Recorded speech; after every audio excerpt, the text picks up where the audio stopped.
Right, we are live. Hey guys, how's it going? Welcome back to the Kiwi Lads channel. We are back for another game of the URC competition. This one, the Stormers versus Edinburgh. Always a hard-hitting affair. The Stormers, they've had a pretty successful start to the URC season. They are a game behind pretty much every other side. But Edinburgh, a tough side to beat. They played pretty well in their last game up against the Bulls, narrowly losing that one, and now they find themselves out there and ready to go for another match. And it's actually going to be Cape Town Stadium for this game. It was a different location for the Stormers last week after they did have a little bit of a reshuffle there. But looking through at the starting lineup, first of all, for the Stormers, they are going to be as follows. It will be Alistair Varamak at number 1. Joseph de Weber finds himself back into the Stormers lineup. Now, this man is a guy who unfortunately didn't have the best run at international level. We know he's a talented player at club level, though, so he will certainly be one to watch for the Stormers throughout this game. Nedeling Fouché will be there at number 3. Then the locks will be Salman Morat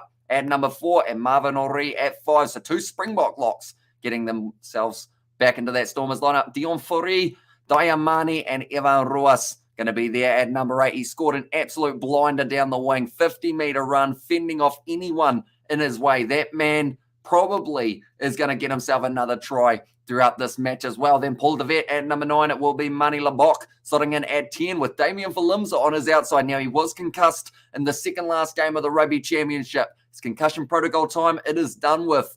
And we've already seen that was not a sentence, that he can play 15, he can play 10, and now he gets the opportunity at number 12 for this game. Dan Duplessis on his outside at number 13. Then it will be Angelo Davids, a speedster from the 7th Circuit. Hudson Berg out on the other wing. And then Clayton Blomakis to close out this Stormers lineup. We have got Ollie in the chat. Also, we have got the Birdman. Also, CP from Cape Town. That is Carl. Hope you are doing very well, mate. I'm doing very well also. Isaac just actually came round. So he has left maybe about 20 or 30 minutes ago. We were hanging out for the first time in a long time as he was down for a short trip. He's heading back tomorrow morning, though, so we may not see him for another couple of months. Looking through at the Edinburgh starting lineup, it will be Pierre Schulman at number 1, McAnally at 2, and then WP now slotting in at number 3, Sam Skinner, and Grant Gilchrist going to be the locks for this game. Jamie Ritchie, Hamish Watson,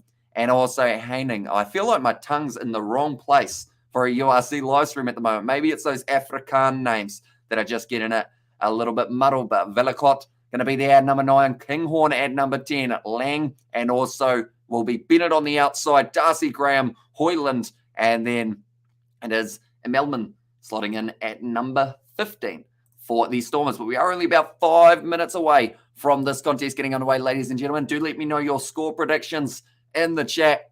And also, I used to be known here as Trev. Now I changed my identity, says Birdman, and also Go Eden says it was Destroyer there. But looking through at the Stormers bench, it is going to be Venter at number 16, Brock Harris, and then Sunday at number 18, Smith, Ernest van Rennen, and then Junior Pokomela there at number 21. Returning to the Stormers here, Herschel Yankees. Good opportunity for him here. And then it is going to be at number 23. Let's see whether or not we can get this one right first time. It is going to be Ngo Mizulu at number 23. Then for Edinburgh, Dave Cherry slots in at 16, Venter at number 17, and then De Bruyne at number 18. Then for the rest of the replacement forwards, Young and Muncaster, Pyrgos at number 21, Savala at 22, and then Dean to close out this Edinburgh side. Rooting for Edinburgh in this. I think they deserved to beat the Bulls last week, so might as well earn some points in Cape Town, says Sebastian. Yeah, they've been looking like a very solid side. Looking through at the table, Edinburgh, they are currently sitting 1 win, 1 loss. Points differential of plus 36. They had an impressive first round of the URC. They'll be looking to continue that here. And if they can do so, could leave with a lot of points on the board to show for it. In fact, they won this game comfortably. They could find themselves sitting in third at the end of this URC round, perhaps, depending on the other results. And now they do end up going, because they have got a few other games that are taking place a bit later on. We see the Stormers. That is the game that's taking place right now. Ospreys, they will be playing Glasgow. Also, it will be Munster versus Zebre, Benetton versus Scarlets, and the Dragons taking on the Sharks. The thing with that Munster-Zebre game is both sides that Zebre have played have been relatively struggling to put them away and stop them from scoring a lot of points. So that Munster game could be quite an intriguing one. But then the same thing could be said about Munster maybe putting 50 points on them. You just never know with this URC competition the way that it is currently sitting. These are the games that we have already seen. Let's stay at the top. Title in the bag, says Steve, although we are very early on in the season, of course. So a little bit more time. Where can I watch the full game free? Says it is Daniel, hopefully I've said that correctly. So your best bet, depending on where you are in the world, I believe the only way to watch this game for free is probably through illegal software, which could more than likely give you a virus, and then it will be anything but free to be able to get it fixed. So your best bet, depending on the country you're in, it's probably either DSTV or maybe a Stan Sport free trial. I want to say they might have the URC on there, but I could be just a little bit wrong, and it might instead be on URC TV, I think is actually the best, or the best way.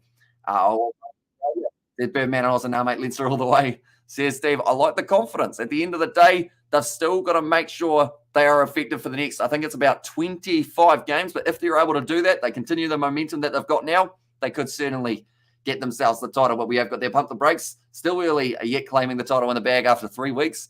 Says CP from Cape Town. Yeah, a lot can change in the next few weeks, that is for sure. Leinster doing very well, though, getting themselves the win over Ulster, 13 points to 20 in the end as well. And also we get there, ladies and gentlemen, it is match day, said Birdman. And also a little bit earlier on, we did have Amelia's here. Hello, Amelia. I hope you are doing well. And 32-18 for the Stormers with the bonus points, says Pietman.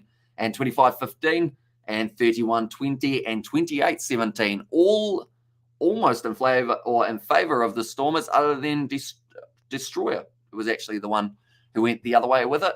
And also we over there, I like hat name, says Birdman.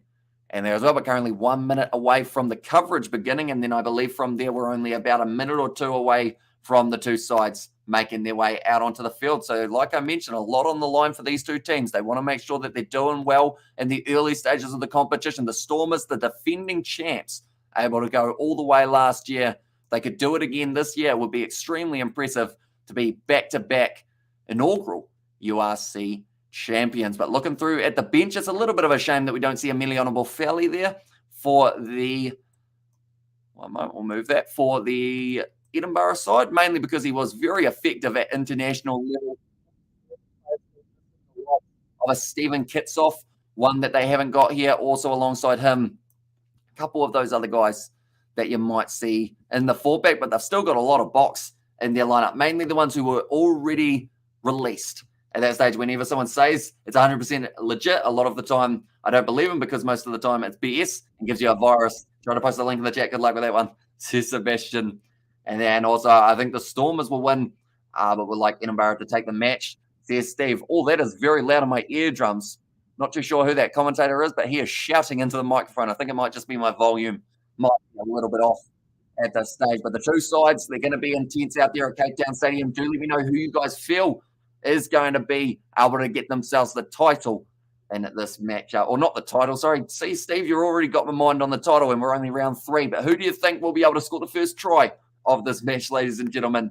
Do let me know. 25-10 in favour of the Stormers, says Peter Bota. So the 25 points of the Stormers, does that include a bonus points, Peter? No, they wouldn't quite. Well, they could. Could they? Yeah, I guess 5 unconverted tries could get them that bonus point, or 1 converted try of the 4 that they are able to score, perhaps. Getting one of those, but WP now an extremely experienced veteran. Going to be awesome to see. And just by the way, it's me, Achilles, says Destroyer. And as I reckon the Stormers will take this one, says Amelia. And there as well. But I'm looking forward to seeing Darcy Graham out on the wing. We've seen him at Scottish international level really cause some trouble for opposition. Same thing could be said about Jamie Ritchie and Hamish Watson in that loose forward trio. But we don't need to look too much further past Ivan Ruas for this one, because he is going to be dangerous when he gets the chance. But Edinburgh, they are wearing their orange strip, the away kit, with a nice little bit of navy blue on the middle of the jersey. And the Stormers 29, there's Jaco Robertson in there as well. Okay, so you're going the Stormers 29, Edinburgh somewhere else, I assume, unless you're also saying Edinburgh 29. We haven't seen a draw yet in the URC that I know of. So, yeah, it's going to be interesting to see how it does end up going. Evan Ruiz to score the first try. I have to check in later. I have to play myself, says Steve. And also, hello again from the UK. I had my own season ticket at Newlands in the late 70s. Province back in the day. Stormers rule, says Beth. And 2,000 years later, says Boomman. And there as well. Now, side making their way out onto the field. Angelo Davids, like I mentioned, that man is normally good, but he needs Selvin Davids with him. If he doesn't have Selvin Davids, it just doesn't quite work the same for him, unfortunately. So, yeah, I don't know whether or not Selvin Davids does play any union at all, or whether he's just on the 7th circuit. How good was that Taranaki game pick? There's Wet Willie. And that worked out very well, although your multi with Cardiff winning was not so good, Willie. So hopefully you haven't put the rest of the money that you did end up winning back into another multi, or else you might find yourself going a little bit low. And also, hi Lloyd, I'm from Australia. You call me Reverse Flash. Here's Birdman. Interesting choice for a name, I guess. Not the Lloyd part, but the Reverse Flash. Frank Murphy. Is that when you put clothes on? Never mind. We're not going to ask that question, but it's going to be referee in charge of this one. Murphy hoping to have a good game, I would think. And also Springboks versus Ireland, 39-22. Yeah, the line shocked me for sure. There's Wet Willie there. If it makes you feel any better, Wet Willie, I put my $20 bonus bet that the TAB gave me on the Lions to win. So I guess at least one of us was successful in that department. And today I got Stormers and over 49.5. Literally was born in 2006, and you went to a game in the goddamn 70s. I feel like a baby says bird. And yeah, but it's going to be kicked off by Blair Kinghorn to get us underway for another match of the URC. It is round 3, and we are now underway at Cape Town Stadium. What a legend says Willie. I mean, I just pretty much went Cardiff are only taking 3s. I guess the Lions have a decent chance. I think it was when they were about 6-0 down, and I was like, oh, well, put it on before I go to sleep. Hope for the best, and yeah, it's actually ended up working. And also, that's a high score, says Birdman, and also you are a baby, says Sebastian. Apparently, the Stormers, they've got this one inside their own 22. Looks like a little bit of a fight back there. Have been told to use it. That will be Paul DeVette in charge of the number 9 jersey for this contest. Quickly move to there. There we go. It's going to be handy. That's a good kick down field from Paul DeVette. Just had to reshuffle my screen so that it had everything on it. And also Birdman, it's like they were considering taking on the quick throw there in a minute, but instead we'll have the line out. And it is actually going to be Stuart McAnally starting at number 2. Now, a lot of the times we see Dave Cherry come off the bench, and I still remember that game a couple of seasons ago. He was able to go in and just get himself a whole heap of tries off the bench. I believe he got the hat trick and 32-19 calling it. There's Wet Willie there. Now, on the halfway line, it is going to be Velicott, going back across. Big defense from the Stormers, driving Mark Bennett backwards. 1 minute 20 into this contest. I bet my 500-piece puzzle on behalf of Australia. We apologise for that. Says J.H. Welcome in, Jay. Hope you are doing very well. I did, says Wet Willie. He did indeed. He did bet on quite a few games this weekend. We put a high from Velicott. Waiting for this one to come down. Everyone looking straight into the sun. It's going to be a knock on there from Edinburgh. A little mistake early on. Big man, who's that? Is that handing? But it looks like, I want to say it was Grant Gilchrist, in fact. I was about to apologize, Lil, says Birdman. Oh, actually, that was a high shot from Damien Valimza, so I assume they're going to go back and actually, I would think more than likely reverse this one. Okay, the TMO didn't say anything, so they have decided not to reverse the penalty. Instead, the Stormers will have the scrum feed. Back weights at the moment, Edinburgh, 896 compared to the 872 of the Stormers. So a little bit of a weight discrepancy in favour of Edinburgh there. I swear we will never see the live match, says Birdman. You are correct. Because as soon as you see any live match, we get unemployed for 3 months. So it's great. I mean, it would be great if I got a 3-month holiday, but an unpaid 3-month holiday, different story. I'm already working a part-time job just to keep the channel going, so you can't really afford to show any match footage at this point in time. Currently 3 minutes through the contest. Big men on that front row. Got a Mark Joseph Weber back in the Stormers kit. Now, the thing is, he's one of those players, I mentioned at international level, he hasn't quite been able to do well, but at normally provincial and also kind of club level, he's pretty handy in a line-out situation. It just seems to be, internationally, that's going to be a free kick now actually for Edinburgh. Didn't quite get that one right. I think the Edinburgh boys, it looks like Pierce Schulman has said, I want to have another scrum, please. Let's see whether or not I can drive him backwards. The first URC game listening to. I had to go Z station. I had to go to the Z station from this is a hard word. Tankere bottle at 1 a.m. Let's go, Hammy. Who's your team? Says Golden Guest. So, URC-wise, I do really struggle to pick my favourite side. I do enjoy the inclusion of the South African teams in the competition. It just seems to be you get those close matches with the Northern Hemisphere. But in this game, I would say the Stormers are definitely favourites, but Edinburgh are the kind of side that could pull off an upset if need be. I believe they came in at us about $3 underdogs, and that's going to be an advantage already in favour of Edinburgh. Kinghorn now tries to run straight through the gap. It's a good tackle over by Damien Williams, and no one held him, so he's able to go again. Leah Kinghorn now up to 15 metres out from the line. No Stormers players. Roll it in there. Marnie LeBock able to steal it. Oh, okay, he was waiting for a penalty advantage, so it's going to be play on at this stage. And because of it, it's actually going to be a counter ruck from Edinburgh. They've got the ball back. That was really poor from Marnie LeBock. He got to play to the whistle, and he just stood there like a stunned mullet. Now, 22 metres out, penalty goes the way of Edinburgh, and the mistake from Marnie LeBock. I was like, Golden Guest has said solid there, and also Birdman has said E in there as well. Very good. Okay, number 3 offside. That is going to be against Johan Nedling for share. Now, Munster can't clinch their first win this season against Zebre. They are in deep trouble. To Sebastian Evan Royce has had a haircut, I do see. Changing it up a little bit for himself in the URC competition. He was the Players' Player of the Year in the last year's competition. Being Munster, that's the weird one. I think that game's going to be relatively close, just from what we've seen from Zebra. But you'd like to think, like I mentioned, it could either be Munster win it by like 40 or 50, or Zebra keep it close and maybe even snatch the win right at the end of the contest.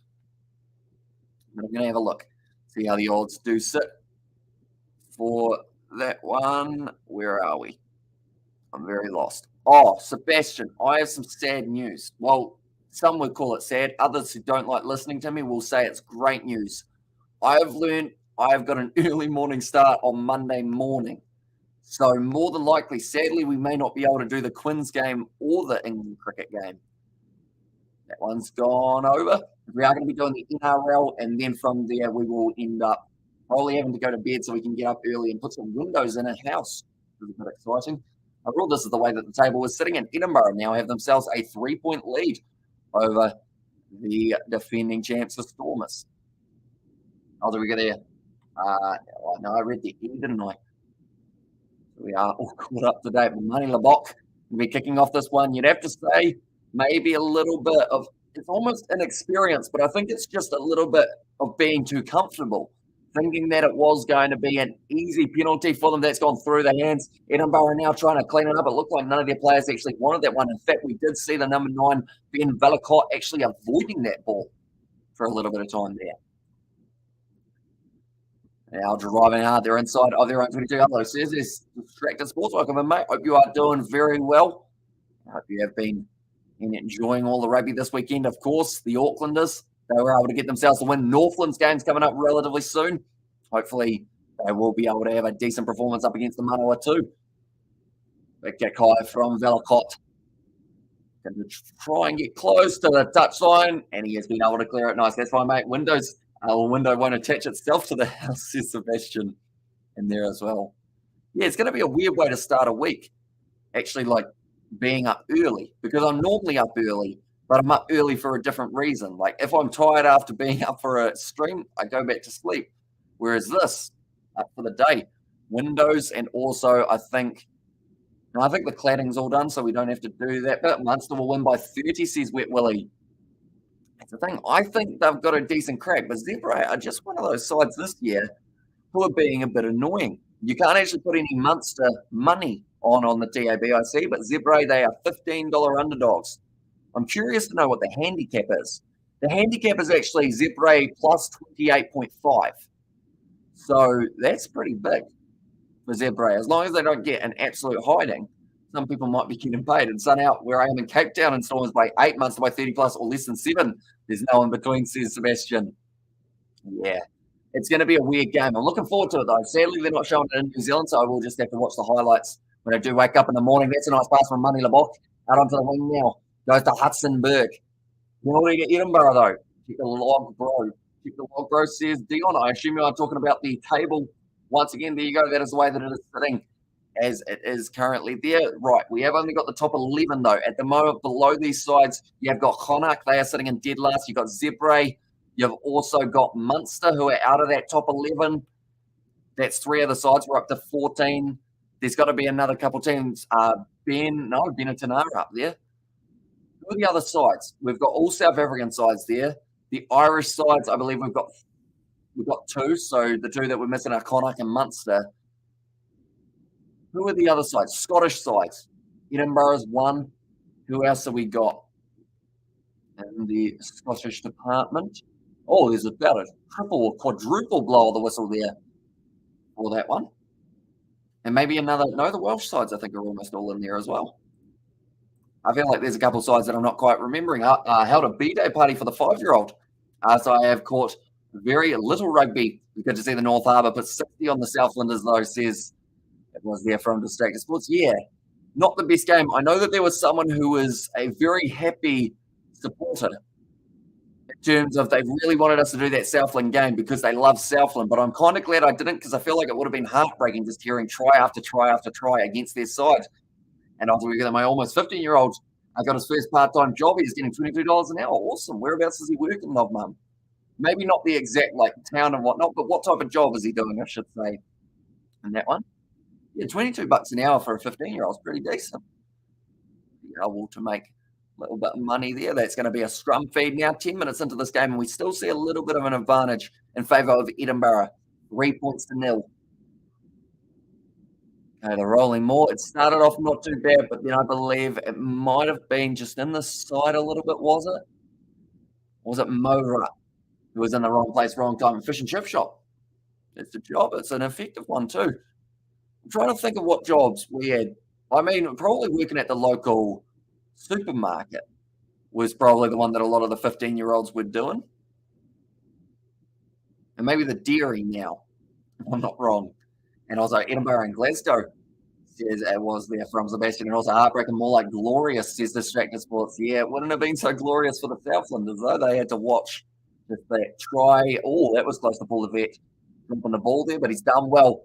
Looks like a little bit of a wrestle there between Dion Foree and also Hamish Watson. There was kind of a pat on the back out of mutual respect after having a wrestle. And also unpopular opinion should be more essential than councils. I would say in some regards you are correct. In some, it's a weird one, isn't it? I don't know what I can say because I'm from a small town, so I don't know whether or not anyone from the town will relay this message if I was to say anything, but I really like our local fish and chip shop. And I really like our local council. If I go missing, you know why. Now it's going to be Diamante, nice inside ball. Good work from Manny Labov, keeping it alive. It's gone backwards off Paul DeVette. Now Hudsonburg getting wrestled down. Paul DeVette this time has knocked the ball on Edinburgh, causing some big pressure on the breakdown. That was a cheap shot from Evan Royce on the referee. It's going to be the advantage over. The biggest, I don't even think the referee was anywhere in the way. Oh, that was high. Unfortunately, Mark Bennett just got that one a little bit wrong. He did apologise straight away. Realised he had got it wrong. Mira maybe listening to Sebastian. Now, Manny Labok, short ball off to Joseph Weber. Nice carry forward from the international. Now, it's going to be Evan Ross. Working. No, they're going back for the initial penalty advantage.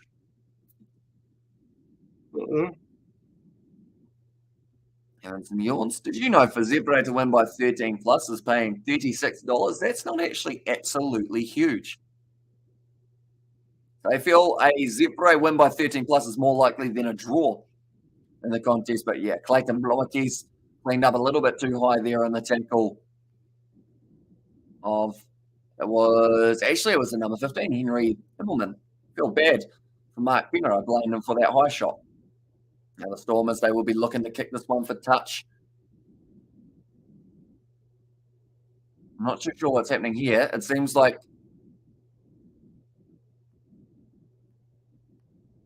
okay, so the referee has been informed that Ivan Ruiz took the cheap shot at him. That is probably fair enough. I mean, at the end of the day, it did look like it was nowhere near, and the referee pretty much said to him, whether it's on purpose, reactionary, or an accident, don't push me. So I feel like that's a fair enough statement because, yeah, he was nowhere near the ball and just decided to shove the referee.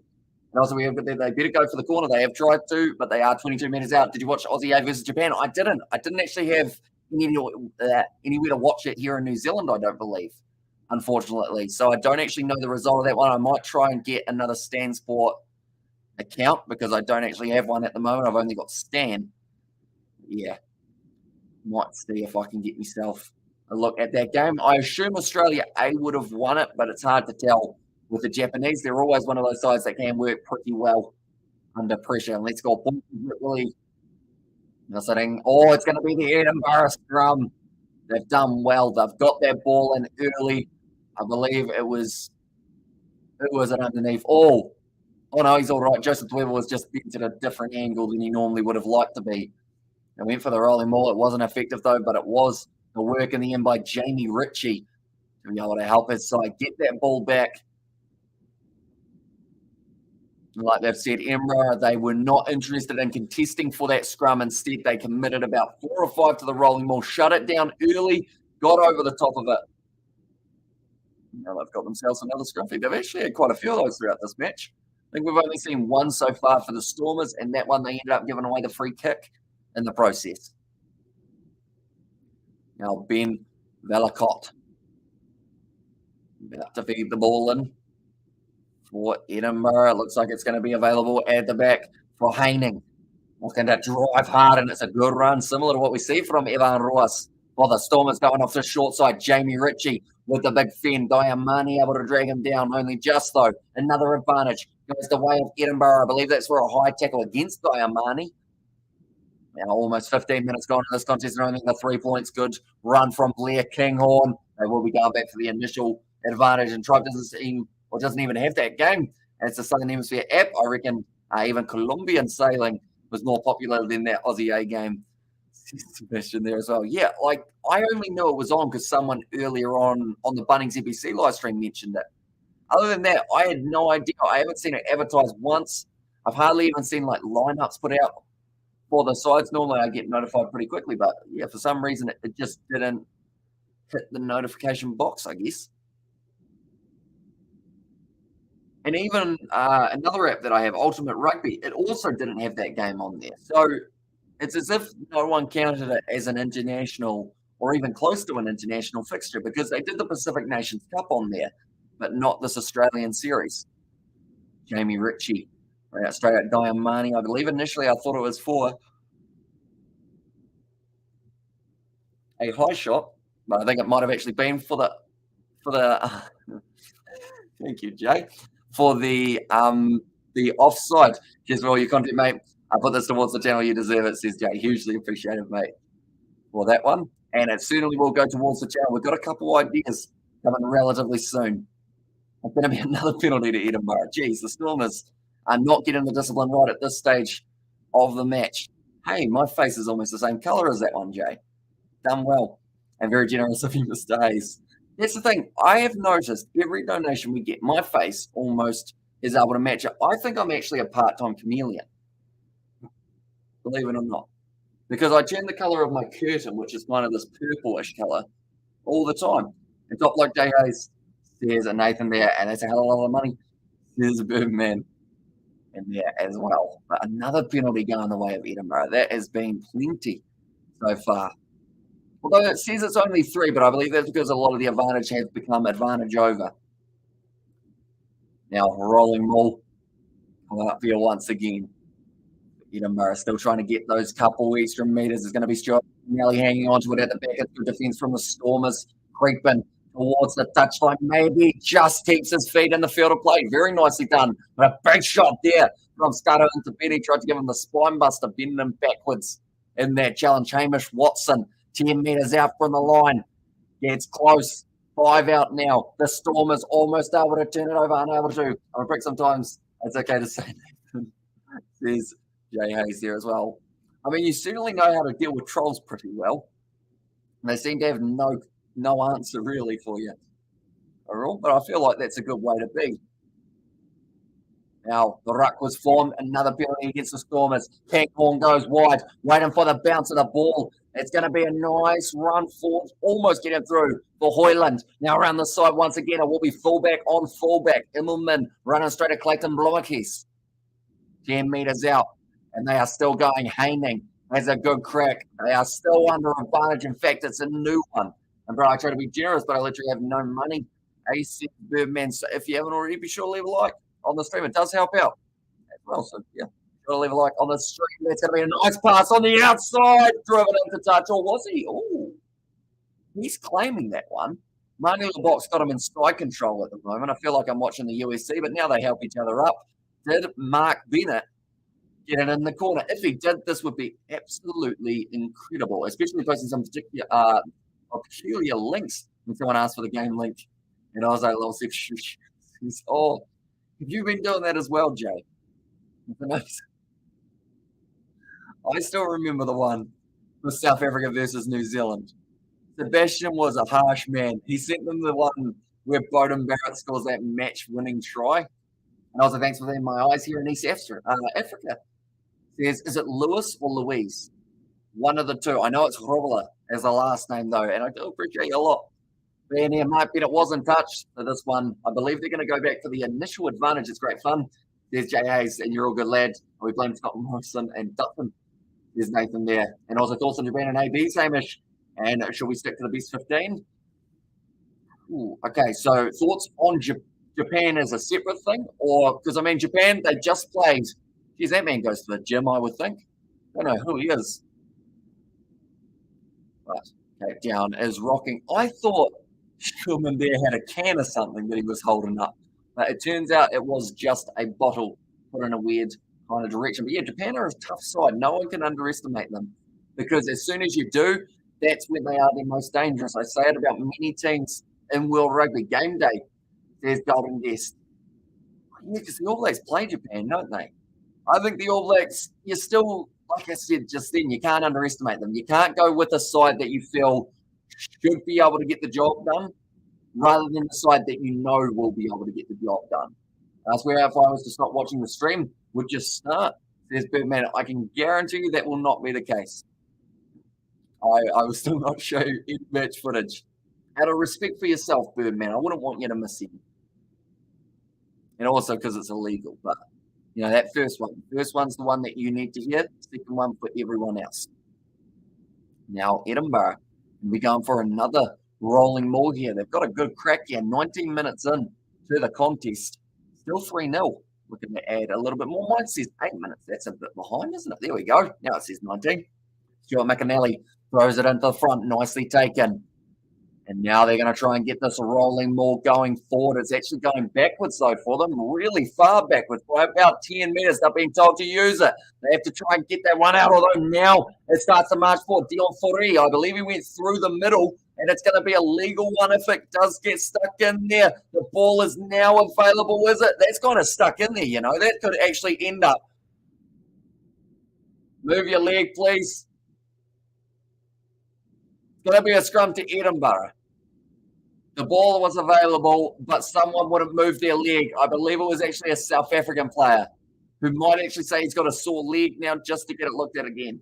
And I was at Sky Sport New Zealand broadcasting premiership fixtures today. I'll have a look. I believe the one that they've got is, one moment, I think it's Saracens versus Leicester. And that's also an unfortunate one because George's message, and he said that he's going to be around early tomorrow morning, or today morning. So that is going to be one that's going to be another missed game, which is a shame because there's been a lot of good games that I've been missing lately, sadly. Also, we get there. Hamish says Matthew, and also come on Stormers. There's Shutterby. And also thoughts, to be honest, I scared you off, AJ. I didn't see you around much on here. My bad, my guy. I was think bloke. There's Nathan. Wait, was there a history between you two? I can't even remember when there was a time of controversy, I guess you could say. Overall. Yeah, I believe it's just the Leicester Tigers. I'll have another look.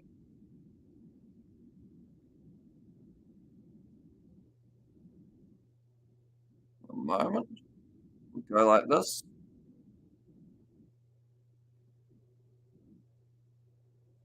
will go like this. I always hate when I try and look at something and it freezes just beforehand. But the scrum is going the way of Edinburgh. They are 5 metres out.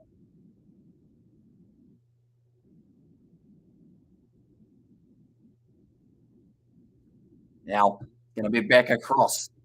Yeah, just Leicester versus Saracens. I feel like that took a long time just to find out what I already kind of knew. That's going to be a knock-on. It was an Irish accent that just wasn't Irish, was it? And also, I left for 1 second and he started streaming. Says Birmingham, and also we've been busy with a few other channels, also some medical stuff. And I can't remember any beef. Says Jay Hayes. And I feel like if anyone was to remember the beef, Jay, it would surely be yourself because you're quite the carnivore, I guess you could say, when it comes to the beef. Nothing but beef. And also, by the way, so sorry what happened to Worcester. What an unfortunate fate for a sports team. Says Sebastian there. Yeah. And also, was it the Wasps as well that have some sort of something going on? It's a shame. But I feel like I don't know enough about the situation of what's actually happened. But I just know that they've got some real big problems at the moment, unfortunately, for Worcester. And also to the Kiwi lads, I'm the fastest man alive if it's a speed mirage, if you will, says Birdman. Okay, are we talking like actually sprinting, Birdman? Because I know you mentioned that you were young. So I hope it's not in any of the other departments that you are the fastest man alive. But yeah, I guess if you're a good sprinter, good on you. Keep on running hard. Maybe you will find yourself in a sevens team one day. Now, going to be driving. Oh, that's a big push from the Stormers, but the ball is now available. And back across. Now Kinghorn almost going through. Paul DeVette just manages to hang on to it. And good day, good sir. There's my gamma. Welcome in, mate. I hope you are doing very well. We have got a donation from Rice, who has got the Wellington Phoenix badge. Of course, competition starting up very soon. The Isuzu Youth A-League, or as I like to call it, the A-League, because it's a lot easier than adding that sponsor's name. And there's but thank you very much, Rice. Hugely appreciate it. Also, no, I attempted rugby league, and it isn't for me. And I hope all goes well, my guys, or my guy. And health-wise, many blessings, Jay says it was Nathan there as well. Currently 23 minutes through. Hamish Watson to go around the side of the breakdown, getting well and truly towards the line. Stormers just haven't had any ball throughout this contest. Every time that they have a little bit of a chance, they seem to be giving it away just a bit too easily. Great win for Leinster last night. Yeah, tough fought victory over the Ulstermen. And also there goes my 49.5, although they're close now. Really, they might come back in the second half. You never quite know. It looks dry enough that they might be able to get some fast-paced run and rugby going. Hamish Watson's close to the line. I think that's going to be held up. They've been told to leave it, though. That is held up. And it is now going to be a goal line draw out. Cheers, Nathan. I appreciate that, bud. Says Jay Hayes. And there's our last scoring contest. Doesn't mean bad contest, says Sebastian. Very, very right. Sometimes a brilliant game of rugby could be 7 points to 5. It just depends on what you see throughout it from the two sides. And when I was the fastest man alive, I was referencing to my favorite speedster from the Flash season in Speed Mirage. Is in the show season 1. Says Birdman. Let's see. I have not seen that one though. I don't think. I haven't actually. I think the only Marvel or any of those ones DC that I've seen is Batman versus Superman. And I went to see it at the movies with George, Daniel, and Isaac, I believe. Something happened on the trip towards the movie theater. Actually, it was at the Burger King beforehand that I'm sure George wouldn't want me to mention, involving a drink. But 5 penalties in a row against the Stormers. I felt like he wouldn't actually mind. He spilled a drink on himself, so he had to try and make his way to the movies with a wet crotch. And he saw Wonder Woman. And now it's going to be 24 minutes through the game. Currently, there is actually a yellow card against the Stormers. I didn't even see that one. I wasn't paying attention. It's a bit poor from me, isn't it? I watched the CW Flash show, and the first 3 seasons, I believe, Reverse Flash is a wanker. Find a new role model, Booby. Says Sebastian here as well. Now the ball has gone in. Edinburgh, big push forward, 5 meters out from the line. It's a good one, but it's a reverse shove there. Not too bad from the Stormers. They have given away the penalty advantage. Now Mark Bennett gets close to the line. Still 1 meter short here. Back off to the side. Oh, it's been dropped. Stuart McAnally. It would have been a given try, but he just put it down. Also, my score prediction is 25-15 in favour of Edinburgh. And Mr. Birds, can I borrow your wings on a Kiwi flightless bird? I tried Red Bull, says Nathan. Whoa, they have been told once again, last warning in this area. Lol, says Jay Hayes. Kira, you want it? You're on it? I think I can't do an Irish accent. Sometimes you need to build into your Irish. Now, if you're listening to Irish commentators, it seems to go quite well, but because I'm listening to South African commentators, it's a little bit trickier to get that Irish accent off. Although I should mention, speaking of South Africa, South African national anthem, when I play it on guitar, is going to sound a little bit better now because Isaac tuned my guitar. It's been quite a few months since it's been tuned because it's been quite a few months since I have seen him last. But yeah, it should sound a lot better. We might even play it at halftime, try and get the Stormers up a little bit more because currently 3-0 up against Edinburgh. Not what they wanted at this point of the contest. Oh, it's gone down again.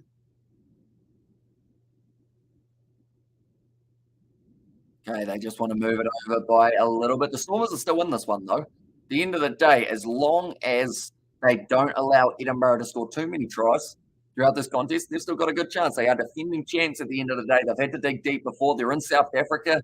So normally, it's a pretty good win rate for a side who are at home. Although, the Lions able to do it in the Northern Hemisphere, which was very impressive over Cardiff and their most recent fixture there. But now, once again, the scrum beat goes down. We've had a little bit of time that has been a little bit stop-start throughout this half, I would say. Yeah, to what we do normally enjoy. Right, ball's about to go in. That's gone down on the far side. Once again, another scrum reset. That will use up another minute or so off the clock time. Alistair Remark going head-to-head with WP now. Bit of history maybe between those two, if they've ever played each other schoolboy grade or anything along those lines. Very, very experienced veteran, though, WP now.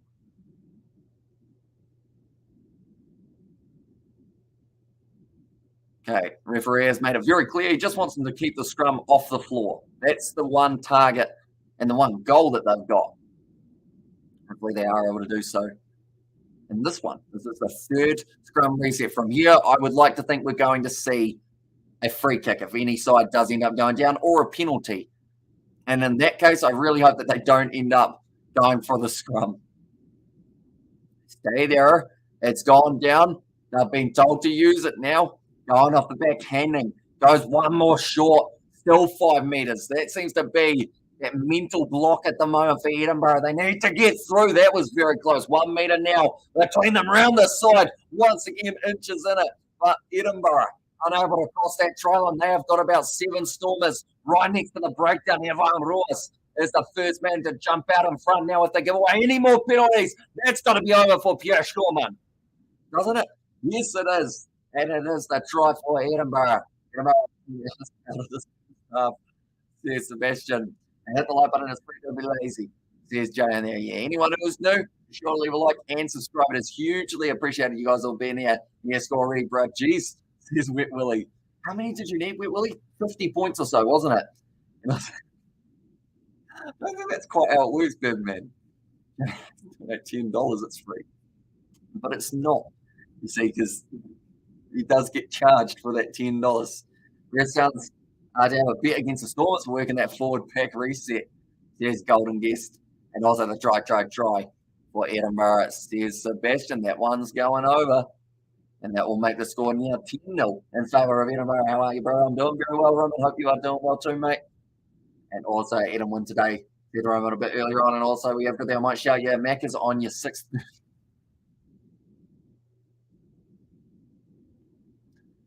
Might shout your Macca's on your birthday. 29 minutes in, 10-0. But it is if you steal your mum's credit card. Yeah, but then the thing is, that means that she has to pay for it, which theoretically, in a way, still counts as you. Older Dan 6 says it was Birdman. It also took me a couple of minutes to find that castle emoji. Luckily, it took a couple of minutes to get that scrum feedback down, so you're all good in that department, Sebastian. Does look very nice, doesn't it? Edinburgh badge and their orange away kit, but that is going to be inside of the 22 currently from Bangladesh as well, says Roman. And also your spelling says no, says Jay there as well. Now Velicott about to put up the box kick. We are 30 minutes into this game. I'd say it's been quite a stalemate. First little while, Clayton Blommake's trying to get the first real attack for the Stormers going in this half. Every other time they've given away the penalties, definitely when they make their way into the 22. And 14 can't drive, drink or vote. Now back across to Nettling Fouchier. Back with Paul de Vet. Goes to Valimza. Tries to flick off the inside to Paul de Vet. He's just crushed by Pierre Schorman. And it's a knock-on in the process of our T. Or the T. Cheers, bro, says Roman. And I'll see Jay as well. But yeah, Pierre Schorman, a big man, Marnie LeBock, not too far off coming back from that yellow card that I didn't even realise he had earlier on in the contest. I'll say T for you, bro. There's Roman Hussein. Right, looks like there's going to be, yep, it's a drinks break, ladies and gentlemen. So both of the sides, they are allowed to have some refreshments. Make sure that they are feeling well and truly hydrated for the second half, which is actually only 10 minutes away. So it's going to be about a 2-minute stoppage while they have a few beverages. But while that is the case, we will look at the TAB and see how it sits for the current odds. So for this match, the Stormers are $2.50 underdogs, whereas the Edinburgh boys, they are sitting $1.55. And next all cricket match show, please, bro. There's a Roman. And there's, I believe, the next cricket game that we are going to be doing. I want to say it's one of the New Zealand games or Australia's games that are coming up. At least I know how to use a computer really well, meaning I can call the cops better if my house is being robbed. IG. And to drink breaks per half, wasn't it? Posed by World Rugby, says Sebastian. So yeah, I guess I've already had them. Oh, Evan Ross, I love you more than free Wi-Fi was a sign that I saw there. I'm sure that's not the one that the referee would be holding up after he's been shunted in the back by him earlier on in the contest. But Marnie LeBock will be looking to get back out there. I believe Damien Valimza is sitting there at number 10 currently. And Bears cheers also, bro. That's a bit of a yawn, isn't it? Mountain Dew, also known as diabetes in a bottle, says Sebastian. I actually offloaded some drinks to Isaac when he was around a little bit earlier on. They're actually called, I mean, they're not quite these ones, but they're called Honest Fizz from Charlie's. I expected better from Charlie's, to be honest, but it just didn't quite hit the spot. So I actually gave him the whole pack of 12 and said, you go for it, mate. And now Velicott goes back to Kinghorn. Beautiful stuff from Edinburgh in the back line. And now it is going to be Hoyland trying to go down the wing. Damien Hoyland getting a couple of extra meters there. Now the two locks linking up for Edinburgh. They just seem to be really, I guess you could say, it's not dominance, but they are really choosing where this game is taking place. That was a knock-on, I believe, by the Stormers, but it's going to be play on just for now in this match. A little bit of a counter-ruck. It's a penalty to the Stormers there. And to top the wifey's ice Sammy are watching some kind of Korean series on Disney. There's golden guess there. Okay, interesting. I guess at least wait. So you've still got a wife though. So I feel like that's pretty cool. I do not have a wife that I know of anyway. Also, Nate, I'm sorry, I can't give you my wings. Too sweet for me is Indu. And also because if you're drunk, you are very, very interesting. And why do you want to hide me? Yeah, there was Birdman. And if I don't know anything, you can hide Bird Boy for the stream. I would be, I feel bad if I say I'd be willing to time him out, but I can't do that to him. I feel like he's innocent at heart, you know? And Braun Spears like it, bro. I haven't tried Braun Spears that I know of. And also, well, at least when you have a Mountain Dew, you can accidentally fall off a building or drown accidentally. Says Boomman. Now it's going to be a good run from Damien Valimza. This is the chance for the Stormers to get themselves back into this contest. It has been very even, I guess you could say, throughout the last little while. First time in the house, Mr. Hayes, and all good. I hope he slows down a little. Here's a J. Hayes there. Now Valimza, only 5 meters out from the line. Paul de Vet looking to the right-hand side. Nicely done. Dion Fourie driven backwards. I believe that time it would have been, I believe, big hanging there. know your Bronze Bears like it, bro. I have no idea what Bronze Bears is. I know what a grizzly bear is, but I assume that's not the one you're talking about. Now big run forward from Selman Morat. Now back across. Quick hand from Evan Ross. Now out wide. Is this the chance that the Stormers need to get over the line? It's going to be shut down pretty quickly for Hudson Bird. And stay free Wi-Fi. Or stay Wi-Fi free until you know.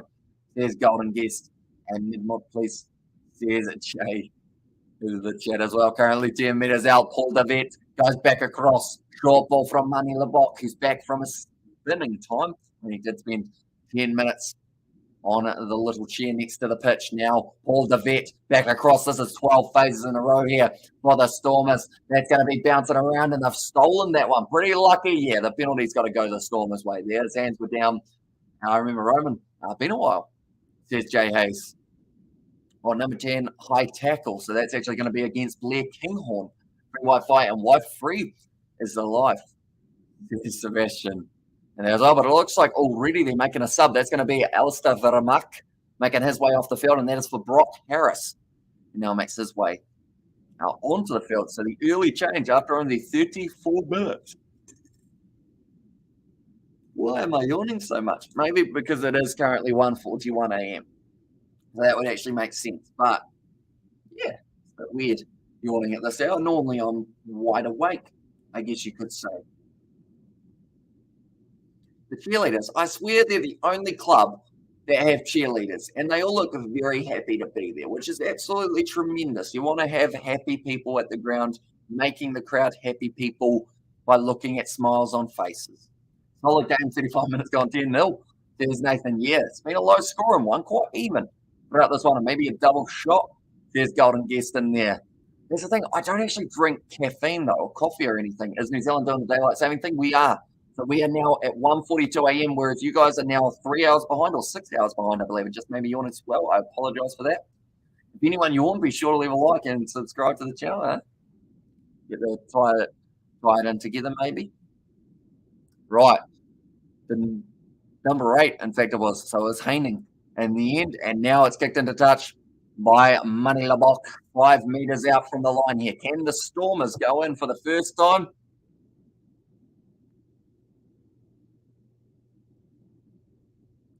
Now, Joseph Weber. This is a long pause to have this line out throw. It was straight enough though, and the rolling ball just about to get underway. Yeah, the smiles of the cheerleaders are attracting people's eyes, not anything else.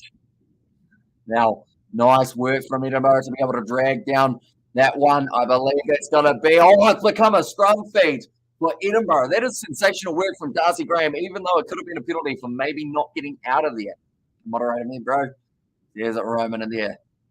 Oh, there's a car going past. It's very loud. Here's one for you. Someone said that there was a car going 100 down the main street of our town today, and the speed limit's 50, so they would have been going for it. But, yeah, wasn't George. I can clarify that. He was here at the time that it was taking place. Sounds like an alibi to me, but no, he actually wasn't. I was like, hi, Jay, says Roman, and thanks for the coverage, mate. Greetings from South Africa. Says Michelle. Is that Michelle?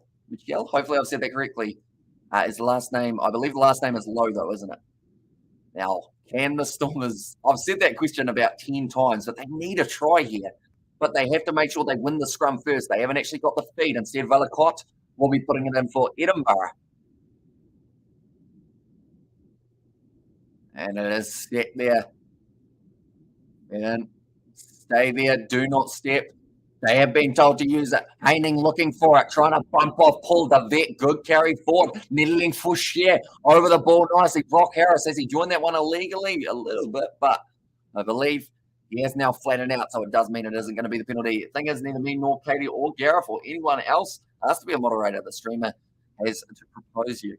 There's Sebastian. And he goes, oh, yeah, we've proposed many times. Sounds weird to say.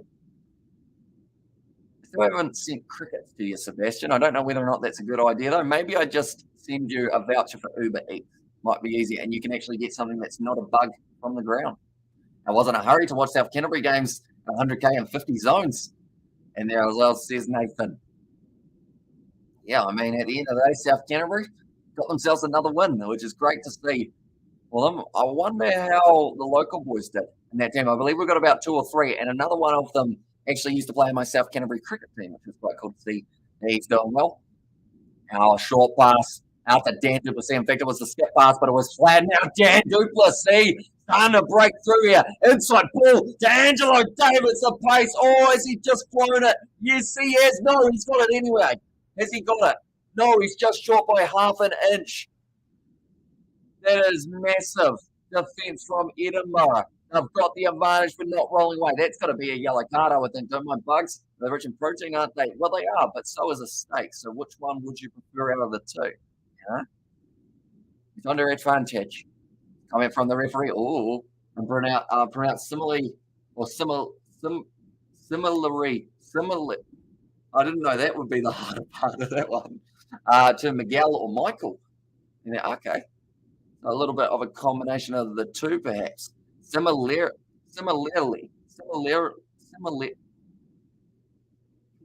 Not happening, is it? I'll say Leon shot goal. It was a Roman right there. Checking this one to see if Angelo Davis got over the line. Oh, he's so close to getting it. Why moderate me, bro? And there says Roman. I'm sure once we do need a few more moderators, it will be you guys who are regulars doing up getting yourself the moderation on the channel. They're just going to be checking this one multiple times. There is a try or no try. So this angle should show it until Darcy Graham's thigh is in the way. Okay, I don't see any evidence that it's gone down over the line, but I also don't see any evidence that it didn't. So could go either way. Feed the bugs to the snake and send me the heftiest slithering tosser you can find. Interesting. And whereas old mate says Jay, oh, which old mate we talking, Jay? Because we've had a few old mates throughout our time. So it probably depends on who you last had your beef with. Speaking of steaks. Okay, there's no clear evidence, and also all cricket show, please. So I assume you are talking to be able to actually show the footage for the cricket. We aren't able to do that, but we can do the commentary for it. It's not a line break. That's a Scottish accent. That was not a Scottish accent for the second half. Someone getting a card.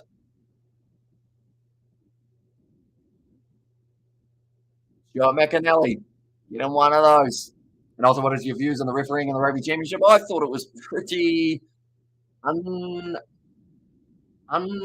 what's the best way? Inconsistent. That's the best way of saying it. It wasn't great overall. Like, there were a lot of penalties. There were also a lot of decisions that people had to scratch their heads about. So hopefully it does improve in the November internationals. And George needs to put in the work, Hammy. And there's this golden guest 2 a.m. for the boys. Yeah, he's currently at a party, I believe. He ditched me for a party. Can you believe it? He didn't even come see Isaac because he wanted to get with the workers, which is probably fair enough as well, though. Hey, your mum, bro. She good? She sleep. And also we were there, yeah, with old mate Petty. Says Nathan, he pops in every once in a while, I believe. And also, what's your prediction on the Exeter Chiefs versus South Sharks? Sevens. Are they playing sevens, or have they got a Gallagher Premiership match coming up? Because, I mean, Exeter Chiefs, they showed that they can dig deep up against the Harlequins, but I will say South Sharks take it for that matchup. I don't think the attacking team get the benefit of the doubt. And they cannot see the grounding, says Cameron. Yeah, so I believe because it was play on for now with the referee, he did decide to just allow them to keep on going. So due to that, he did feel pretty confident that it was short. Whereas if they had any evidence of it being grounded that was sufficient enough to overturn, then he would have gone and wait, tell him, I'll run it up. That's not boys, says Golden Guest as well. But yeah, I think me and him might be hanging out tomorrow, though, early morning, or kind of early morning. So that is why Saracens versus Leicester, as fun as that game is going to be, I don't think I'm going to get to watch it, sadly. I'll have to watch it on replay. We're going to bed early, which sounds like such a weird statement to say, seeing as my bed early is 3 a.m. Yeah, it's just weird overall. Now the scrum feed going down. We have had enough scrums throughout this first half to last the whole game. So I hope we don't see any more in the second half. But 20 seconds left, I believe All Blacks, they had to win it, as the World Cup wouldn't get the publicity if they don't win a trophy before the World Cup, says McGammett. Although they do have the Rugby Championship next year, I believe, before the World Cup. So that might be, if anything like that was going to happen, I would have thought it would be that one, unless maybe the tactic in that case is to have the Springboks win the Rugby Championship just before the World Cup to then mean that the defending champs have got themselves up. And also that's why there were so many questionable calls against the Boks. I think it was against all sides, though, throughout the match. I don't think it was just against the Springboks. And in fact, the Springboks, the lowest penalised side in the Rugby Championship, I want to say, or the second lowest. I believe Australia were the most. New Zealand, I want to say, was second, and then it was Argentina and the Boks, or the other way around. And Arsenal were leading Spurs 2-1 with a man advantage. Who got red carded? Is that who it was Roman said earlier on, Sebastian, and also load shedding? And there it says Michelle. Sorry, I've said that wrong again, haven't I? Would you prefer Miguel or Michael, or a little bit of the combination? I'm trying to think. There's actually Michelle. No, he's Brazilian, actually. Never mind. I was going to say it like the UFC fighter, Michel Pereira, but he is from Brazil, so he probably says it a little bit different. Rolling more here, going through. Dion Fori does score the try there. I always support Brazil. There's Roman right. Dion Fori scores it right at the end of the first half. And Emerson Royal, Spurs midfielder. Michelle. And also the tour up north will literally define the season for the Boks. New Zealand and Oz critical tour will be tough. Needs consistency in the Gunners. There's Nathan there, but Dion Fori goes through, gets himself the try. And now the thing is, it was a very low scoring half, don't get me wrong, but both sides still have a good crack of being able to win this thing in the second now. Because you're only sitting 5 points difference.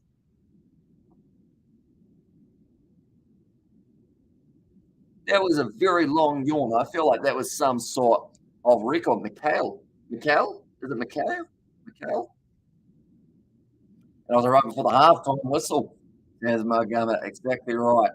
The crowd were very happy with that try for the Stormers right there. They were able to run it in for a very nice try. Off the get-go, or not really off the get-go, yawner. Yeah, I've been yawning big time tonight. I think it's because me and Isaac, we actually ended up, this is a throwback, we played the Wii again. We didn't actually play the Wii for a long time in the past. In fact, it's an extremely long time since we have actually played the Wii. But me and George have been playing it. So me and Isaac decided, why not give it a go? And yeah, some of that stuff's tiring. Like we did the cycling. Some of you guys will know from the Kiwi Lads gaming channel. Cycling's pretty difficult on there. And also we did play, what was the other one? We actually played a shooting game, which was quite fun. Do you know Pele? I do know Pele. Not personally, but I do know of him. From gentlemen. There's Golden Guest, and also what does the score say, Shane? So at halftime, that kick has gone over, so it is now going to be 7 points to 10. Membership comment from Roz. Thank you very much. You definitely saved me on those ones because it does not come through, which is really annoying. I'm going to actually have to get a little bit more in contact with them about that one, just so that I can see how to change it. And there's a members milestone, Amish. There's over there, and also forward will always pave the way. Right, we will go here. We will go here to live. I think I should have the live stream up just in case so that I can catch the members comment just in case it does end up taking place. But the members comment is from Robert. And the comment is, let's go Stormers. Going for the Stormers in this game, and they've been able to fight back quite nicely.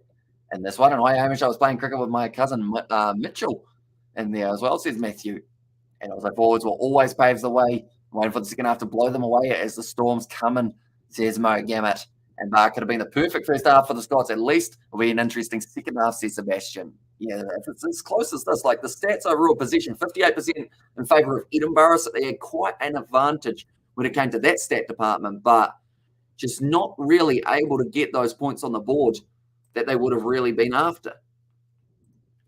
Because they only got the 10 tackles made, 68 made by by the Stormers, 48 made by Edinburgh, and then the penalties we did see 8 against Edinburgh. That's a lie, 8 against the Stormers and 5 against Edinburgh. I got that around the wrong way many times over, but the meters made 104 for the Stormers, 101 for Edinburgh. So very close. Rod Wishart says for And there as well, Rod. I don't know whether I know Rod, whoever Rod is. And also Mitchell says, hi, hello, Mitchell. Hope you are doing well, mate. I hope you are very excited for the second half, which is only a little bit away. Luckily, we've got about 10 minutes or so before we do get to see the second half in action. I'm quickly going to check the odds, see how they have changed in the last little while with that last-minute try of the Stormers. They are now back to favourites, $1.52, even though they are down by 3 points heading in to the second. We'll go like this, and we will go like this as well. I'm going to put up the other fixtures that we have got, and you will be able to see that only 2 of them are actually going to be on Spark Spot. I would have loved to cover Dragons versus Sharks, but that is a late night game or an early morning game for us here in New Zealand. So it does mean that we won't quite be able to cover that one. And also, there we go. I'm just organising with George. I don't think he's awake at the moment, but I'm just letting him know that I will be going to sleep at a slightly decent hour so that he will be able to show up in the morning. I hate messaging on stream because you always forget to talk because you want to say what you're sending, but you don't want to have to read out what it is. There we go. Sorry. I feel bad for not talking. It's weird to think that I talk this much. Members comment from yours truly. Come on, you Quins. There you go. See, that's the kind of comment we want to see up on the screen. And also the Go the Stormers one. I love you, George. Says Golden against an error needs to shut it out and execute better. Stormers will adopt or adapt. Sounds like Hammy. Thanks for the commentary. Says Golden guest. And also Mitchell said hi a little bit earlier on. KFC for breakfast. I don't think so. More than likely it will be recording session for breakfast. KFC for lunch. Maybe. Is going to be that one. Okay, we're going to go like this. And we're going to go like this.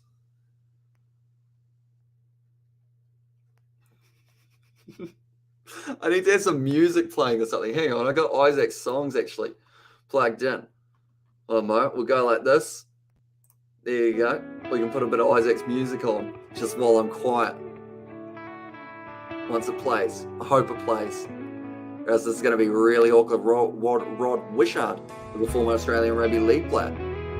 There we go. We've got some tunes going at halftime. It's a bit of a party atmosphere in the Kiwi Lads Lounge, ladies and gentlemen.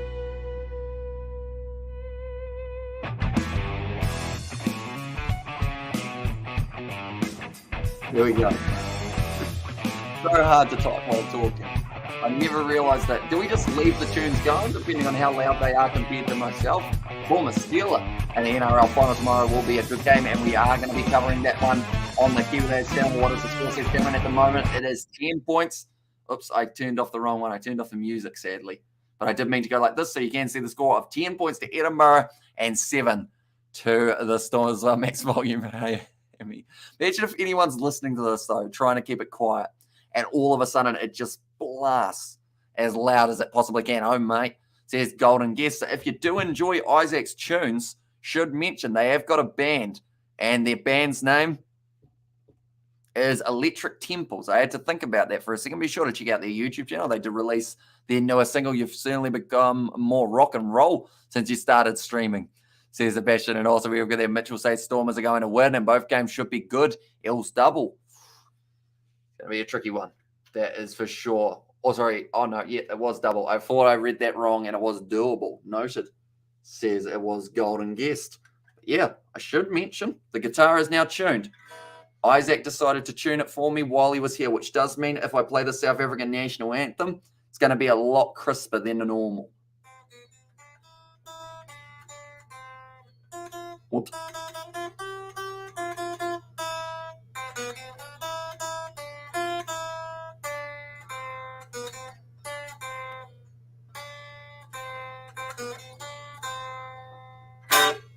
Sebastian, you're just too quick, aren't you? Electric Temples, you must just type really, really fast. Because I feel like you found that way quicker than I would have found it if I had mentioned it after I had found it. And I'd say so. Says Robert there. But yeah, we are going to be covering that one on the Kiwi Lad Sport, Amplify You speaker. We know you play at someone's birthday. Is it? That's convenient.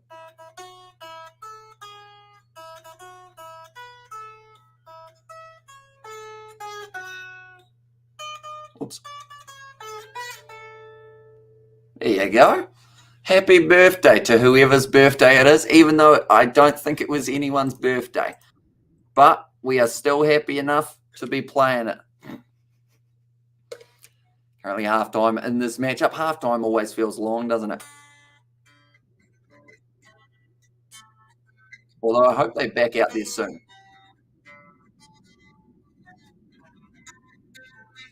That doesn't sound too great, did it?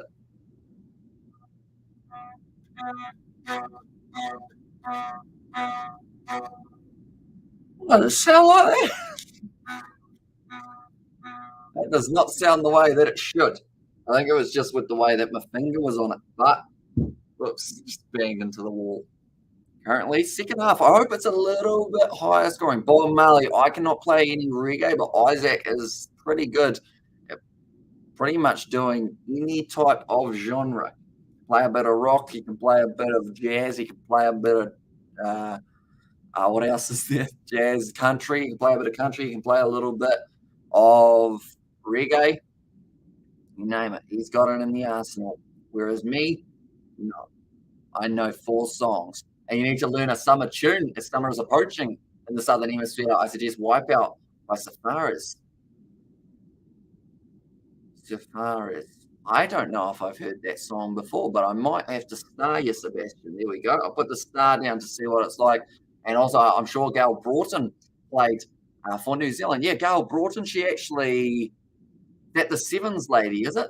And also, we've got there, boom, the link from Robert. There's your sports channel. It is indeed. So anyone who is keen on a bit of NRL rugby league, it's going to be myself and maybe either my mum or George tomorrow night covering the grand final. It's going to be awesome. See how it does end up going. Who knows? Maybe if I ask hard enough, or not hard enough, but ask enough, maybe my dad might join me for that grand final. We did do State of Origin, Stevie Wonder genre. What does Stevie Wonder do for this kind of genre? What was he in? I can't think of a single Stevie Wonder song. Oh, actually, the surfing anthem. I think I just now know which one you're talking about. Maybe. And Mitchell likes the All Blacks. Very good news for Mitchell then with the Rugby Championship going back to the ABs. Well, this year I'll put myself more centralised. They're actually playing some decent tunes at the moment, a bit of Avicii at the ground. And also thoughts on the Toa Stack Hammy. Can that be because I've talked with Jay Suali'i? Toa Stack Hammy. I'll be honest, I have no idea what that means. I know Suali'i is a last name of a player. Toa Stack. It's like, as soon as I hear Toa Stack, I think of a tower stack, and then that's from KFC. So I feel like my brain's really gone blank here, Golden Guest. I do apologise for that. Toa Samoa, lead. Well, my brain and myself now feel a bit silly. And also, can that be because of the talks with Jay Swilly? I think Samoa are looking not too bad, and Stevie Wonder has a fast car. I thought that was Tracy Chapman. No, that's who she was in the car with. So maybe that was Stevie Wonder. Have you been to Ellis Park? Because I went. I have not been to Ellis Park, but I wish that I could go one day. And I was actually like, sorry, not speak English. Says Sebastian, and also no worries, brother. Says Golden Guest. Yeah, sorry for my brain sometimes not playing the game. And yeah, she's an Eels fullback. There's far there, but it's all the players are making their way back out onto the field. Right, I hope the second half goes quicker than the first because we saw so many scrum resets. I want to see some free-flowing rugby. Whit Willie will certainly be open for some free-flowing rugby because he needed more than 50 points. He needs 33 on the board. Almost, in fact, pretty much double what they got in the first half. They're going to need to ramp it up.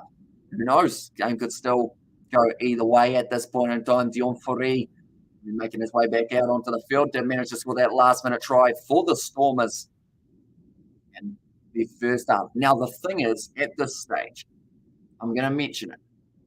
The Stormers' discipline needs to be very good in the second half. And also Stevie Wonder at a hit called, I just called to say I love you, says Robert. There, I remember in your lives a while ago, you said you don't keep up with the league. Same here, says Golden Guest. I do try my best. I just unfortunately see a lot of overlaps when trying to keep up with it. Like a lot of their games of the NRL are at the same time as Super Rugby, which does make it a bit of a shame when trying to cover both of them. But the grand final, I don't believe we've got any overlap whatsoever, which is absolutely fantastic.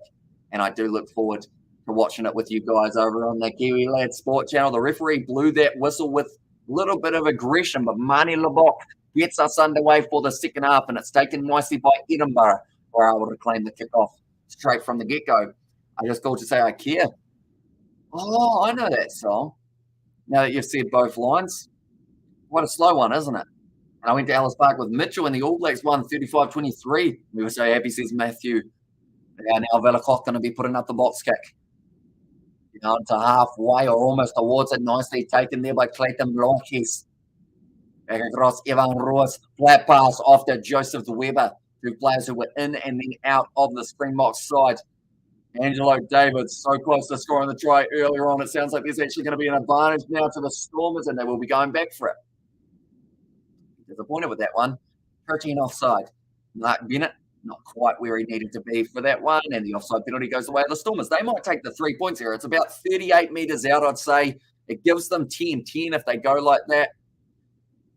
And also, I'm more into that very superstitious, says Golden Guest there. Right. Big decision. Oh, the Stormers are kicking for touch. Now, that is a bold call. And the thing is, normally, if it was the Springboks, they would have gone for the 3 because I don't think they completely trusted the line-out throw of Joseph Weber. But it seems like the Stormers, they know that he's effective when he gets it right. And that is why they've decided to give him that crack there. It looks like they've had to make a change here. That is due to Mark Bennett getting injured. And Christine has made his way up there. And Donna would know the song, There's Far, and there as well.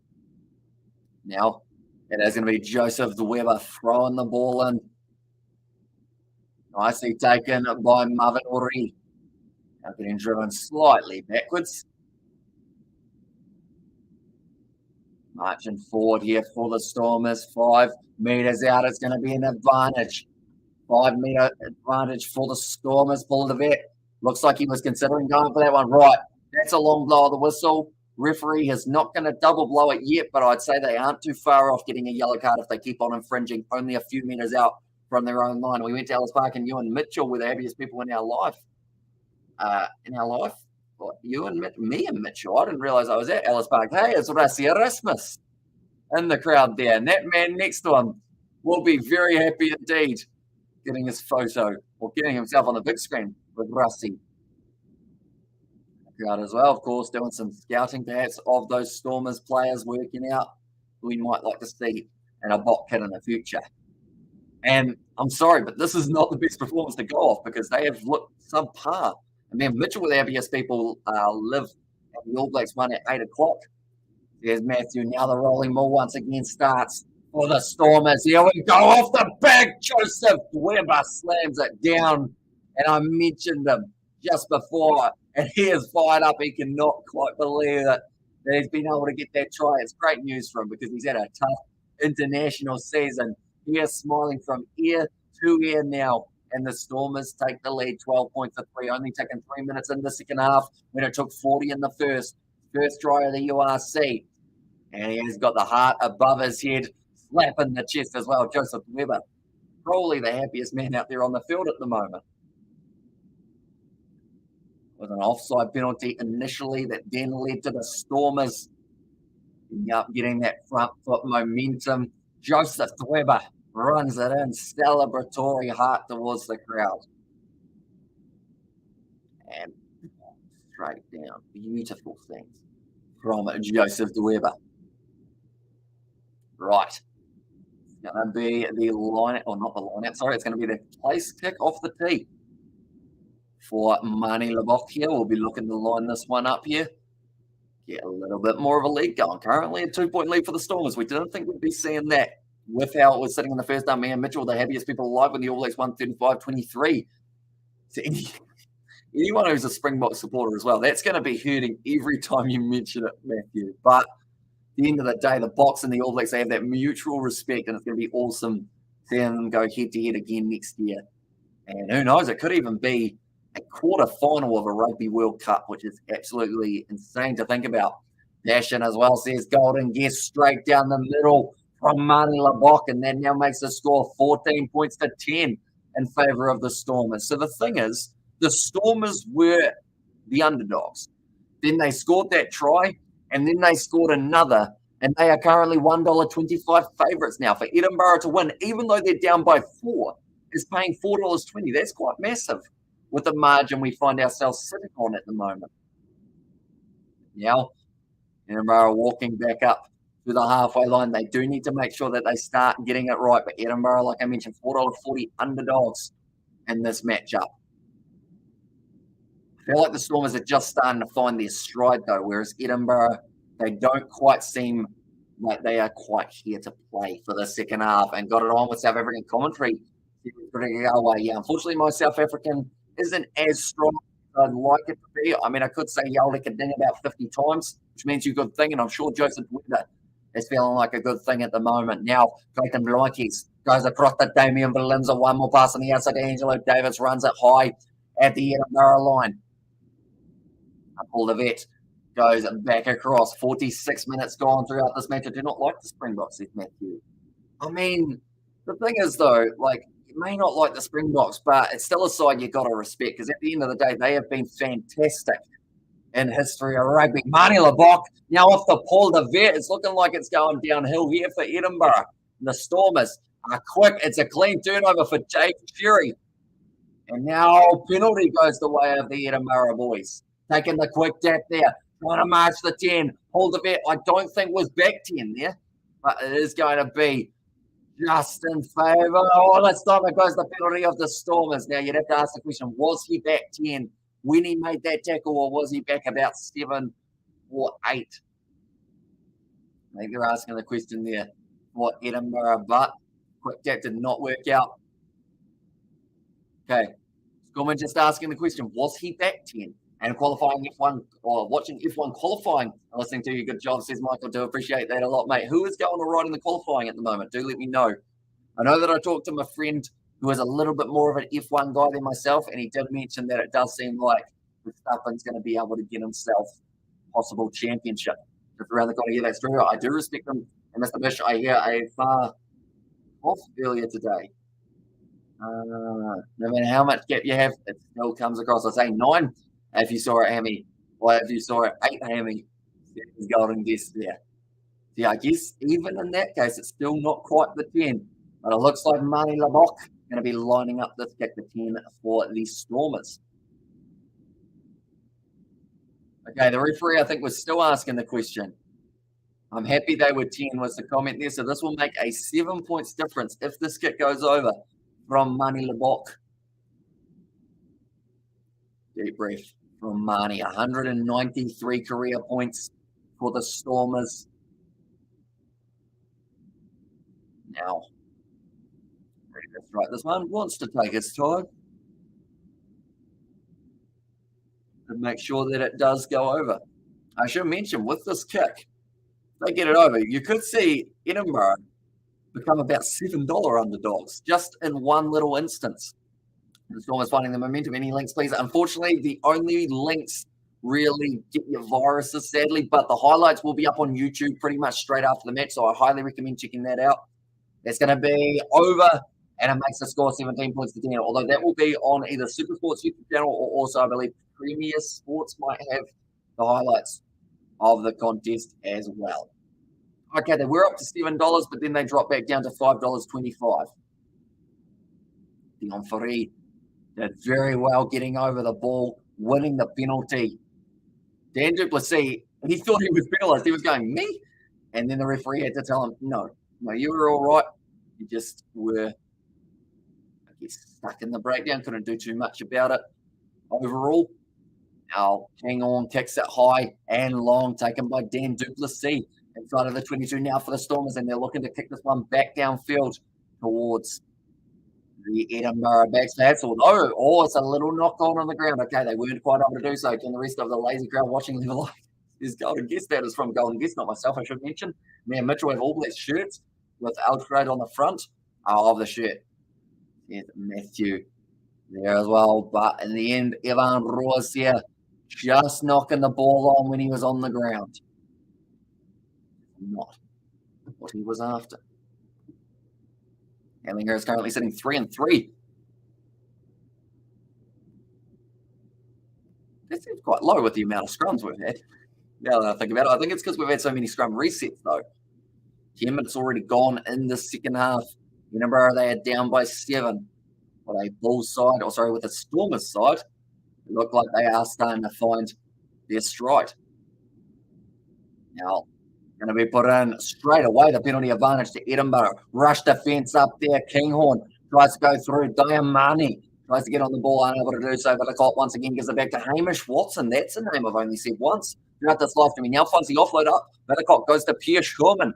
30 metres out from the line. They are continuing to go backwards, but they've got another penalty advantage. Now Dean consider going for the wide pass. Hey, bro, what's happening with Bordeaux? There's Aiden. I will have a quick look and see how they are sitting, because I didn't actually realise they were playing at the moment. We haven't got any top 14 here in New Zealand this year, which sucks. We do normally watch it on Sky here. And you like England rugby attitude? There's Matthew. I believe I was asked that one other time. I don't know whether or not it was by yourself, Matthew, or by someone else. But at the end of the day, yes, teams are going to have different mentalities, different attitudes, different ways that they, I guess, pride themselves on the field. But, I guess it just makes it more unique at international level. You never know what you're going to get from some of these sides. Nice wide pass. Darcy Graham now having a bit of a step, tries to run to Evan Roos, being taken down 10 metres out from the line, and they have still got the advantage now. Back towards the 22.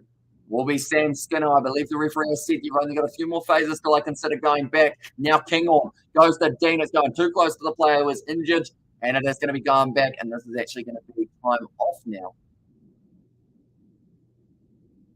Okay, the referee is getting annoyed. Oh, is that Hamish Watson? I really hope that's not Hamish Watson, because if it is, I have jinxed him well and truly. Every time I mention a player, okay, it's not Hamish Watson, but it still doesn't look too flash. I believe that's Sam Skinner. And also, what is the best rugby ground in the world? It depends on, I guess, what kind of stadium you like. You've got the ones that are really enclosed, not the ones with the people right next to the field. Bordeaux are currently winning the game over Stade Francais 3-0. Okay. They have foul play advantage. Blue number 8, Evan Roos. Okay. So he says that it could be Evan Roos with some dirty play. A forearm to the face. Okay, I think it's just the forearm to the face as he ends up chucking him down, and it's actually Haining who's down there. Evan Roos, he's had a pretty dirty game overall. He's been starting fights with the referee. Now dropped his elbow right on the neck region of one of the players from Edinburgh. Now, you could say the Edinburgh player did try and drag him down initially, but it still means you're not allowed to drive forward. And Cardiff says far.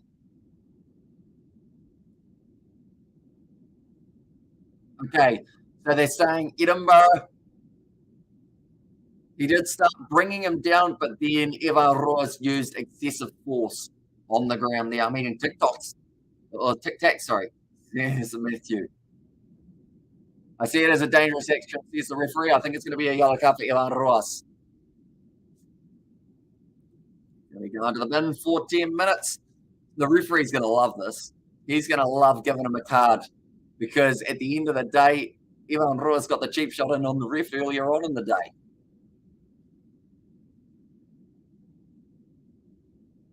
Okay, I don't know what Evan Roos said. I know I heard stir at the end. So I think he might have said it was off the ball, sir, maybe. But Haining is now going to be going off for an HIA as well. Hopefully he's going to be all right to come back and continue the match a little bit later on. What's Mitchell eating? There's Jay Hayes. Not sure. Is Mitchell eating Tic Tacs as well, Matthew?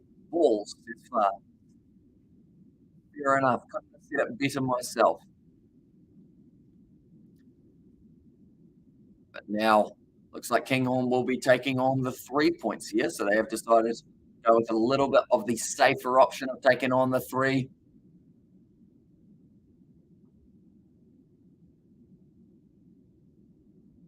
Okay, so they are saying if he didn't have his hand on his head, it would have been fine. But because he did make force to the neck region, now Edinburgh are only $2.70 underdogs. So once again, that's changed more. And thoughts on Edinburgh renovation. And it is the hardest venue to win at for any international rugby team, Hammy says it was Golden Guest. I haven't actually heard too much about the renovation at this stage. Do you know when it's taken place and if it is before or after we see that new stadium in Christchurch? Because I know they've been jockeying for that for a long time, but haven't quite been able to get the go ahead that they need for it. Oh, a big man there, Sunday, coming out onto the field. That is for Johan Nilly-Fouchier. Interesting to see what that big man can do at a scrum time. He's certainly got the power. That is for sure. But I believe out of the 2 benches, we've already seen Brock Harris. Hugo Fenta is not out there on the park as of yet. Sunday is, though. Junior Pokomela, I don't think will be too far away. So they made a couple of those changes in the front row. I mean, should they have an upgrade? I mean, it's a tricky one because at the moment, it's still not too bad. Oh, that's going to be a knee injury here by the looks of it for Cam Skinner, unfortunately. Jamie Ritchie now another bit of a carry forward because I guess there's other stadiums in New Zealand that probably need it a little bit more than Eden Park. But Eden Park, I mean, eventually I think they might look at it. Now it's kicked up high from, once again, the number 9. It's going to be nicely taken there.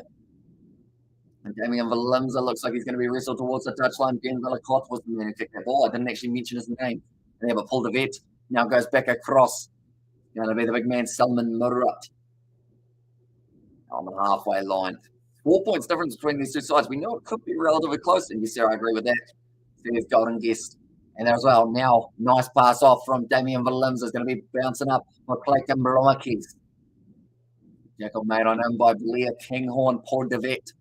Now goes back to the right-hand side. Mora goes to Labok. Now Damien Valimza looks like they've got a few runners who were going forward early. Damien Valimza with a nice step. Ryan Gilchrist makes a tackle. Now ducking under that one, it was Paul DeVette. Back across to Joseph DeWeber, the man who scored the try a bit earlier on in the half for the Stormers. DeVette goes one more. It's a loose ball. Luckily, it sits up, though, for Dion Forey, who pins his ears back. Wants the offload as well, but it hasn't quite gone to him. First not gone all the way, please. And it's Solomon Morat looking fired up at the moment here. And it's Van Rennen. They're showing him on the sideline. He might not be too far from making his way out onto the field. Also, Andre Hugo Fenta. Mind the box. Didn't seem like he was that fly half option on that near side. Right, they are going to be taking a water break after this next play, which I believe will involve the scrum feed. Okay, actually, they're going to have a water break now rather than after this one. Actually, Umke's a big opportunity for him. Come off the bench in a game that is well and truly all for the taking for both of these lineups. Someone is going home with the full points available. I don't think we're going to see a bonus point win, though. It may just be a win, but a win's worth 4. And the loser of this game could easily end up getting themselves that bonus point for losing in the process as well. Looks like a beautiful afternoon in Cape Town for this matchup. We did see some questionable weather during the the Sevens World Cup. I believe it was a little bit rainy at times, but looks like it certainly turned up for this match. The Namibians are in the house. Goes Stormers as a sign that I have just seen, but a few subs being made. Herschel Yankees coming out there. Also, it will be Andre Smith. And at number 27, who is number 27? I didn't realize they were allowed a 27. Someone's jersey must not have fit him. I want to say it's Junior Pokomela, but it might be a late little change. What's Billy up to? I believe he's currently sleeping. He's not in the lounge, though. I think he's on someone's bed at this point in time. Right. We're about to find out who those subs were because they were a little bit confusing. Right. Pokomela does have a number 27 on his back rather than wearing 20 like he was going to have, or rather than wearing, 21. Someone made the 1 into a 7. They went, yeah, that's close enough. Might as well send him out there anyway. Plus, I just don't think he'd fit into a number 21 jersey. They would have had to have one customly made, and maybe they just didn't have enough time to be able to get it all worked out.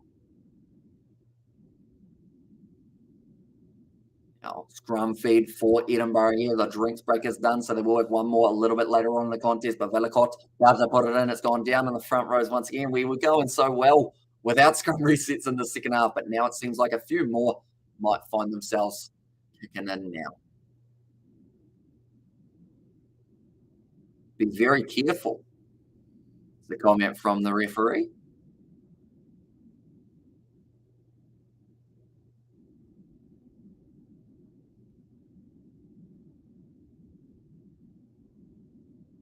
Russ, they're saying he's still in the bin for a few more minutes. They also said he's only 22, which is scary because, I look in a mirror and I think of myself and Evan Russ. I think we have very similar builds. And of course, that's a complete lie. He's an absolute tank, and I probably couldn't shift one of his legs, even if I put my full might into it. But Grumpy going down again.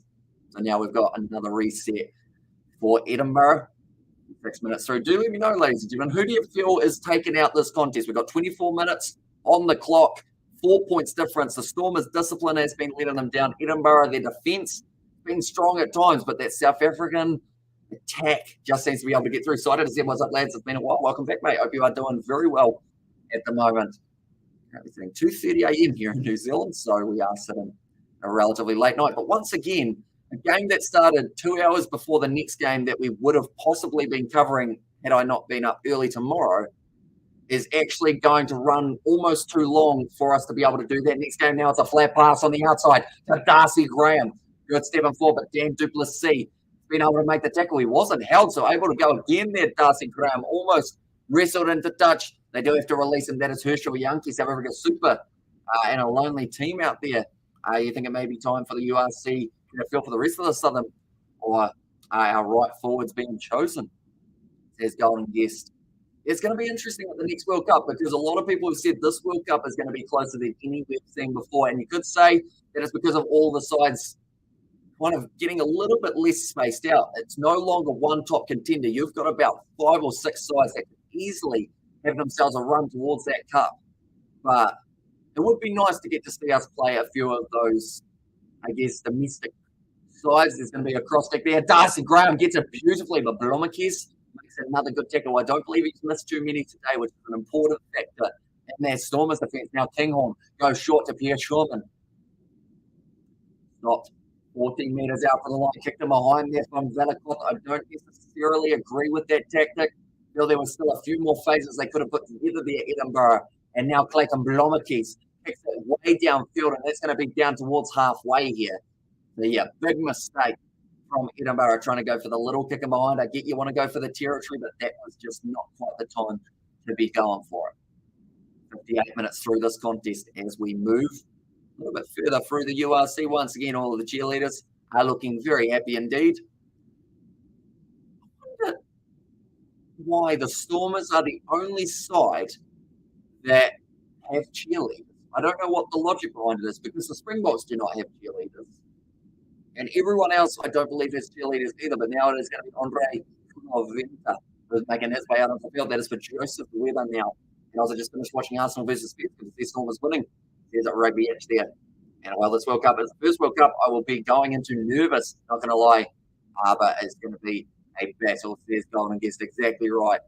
Like for me, if I had to list teams that I think have got half a chance off current, I guess, standings and whatnot, you have to say France. Now, I know past history for France isn't in their favour, but currently off form we're going off. For France, you have to say Ireland are in some pretty good nick at the moment, so maybe that'd be worth a crack. South Africa, New Zealand. Also, you could be looking at maybe like an England, possibly going to be able to do all right. I know another one's Australia once they get their injuries all under control. Scotland aren't a bad side either. They could cause some real upsets. As we Herschel Youngkie's going for the ball. Advantage for the knock-on. Now Sam Skinner has another run forward. Junior Pocamella stops him in his tracks. Back across. Nice run from Stuart McAnally as Hirinsa playing. Hirinsa? He is not, I don't believe. And also, it's a Cape Town thing. probably, or it's a DHL thing. So decided, yeah, I guess in a way it's just strategic to get a little bit more advertising out there rather than just having that little machine that runs the ball out onto the field. Near the end, it's another big kick from Clayton Blommerkeys. So that tactic's not working. I get why Edinburgh are trying it, but it's not working. Clayton Blommerkeys is nailing every single kick that he's gone for here. Well, making his way back out onto the field. I believe that's Henry Yulman. Edinburgh have been told to fall.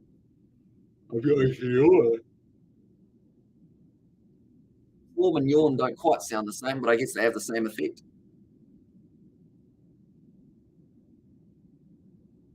Okay, Edinburgh now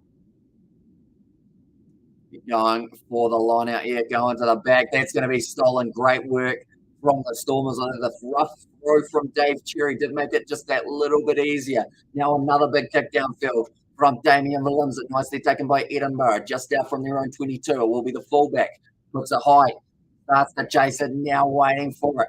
Going to be a short ball from Clayton Blommerkeys. Now off. Beautiful short pass. Back to Blommerkeys. He's getting really involved in the last 25 minutes of the fixture. Andre Hugo Fenta now runs it up to the 40-metre line for the Stormers. Be back, Yankees. Goes to Clayton Blommerkeys once again, his first receiver. Yankees goes back to Damien Williams. Looks for the kick and behind. Now that is an effective kick because there was no one back there. Angelo Davids almost jumps onto it, trying to wrestle him. He's been able to rip it away clean. Now just throws the ball back to Junior Pocomella. Now the Stormers, this is absolutely lethal attack from them. Andre Hugo Fenta does well. The ball bounces out, and Edinburgh just managed to get it back. I feel more confident that the ABs are getting a clean sweep in the Northern Hemisphere. Also, we have got the made a trunk multi. I mean, you still haven't timed out your account from last time for the TAB. Oh, Damien Williams has dropped it cold. Not a great take at all. Yeah, you were supposed to have a bit of a break from your gambling, but I don't think you have done that yet. So maybe it's just another sign that now is the time to stop and possibly get a little bit of help as well in the process. Damien Williams, first initial kick in behind was beautiful, but Angelo Davids was least on the chase, getting right in there, stripping the ball clean in the one-on-one.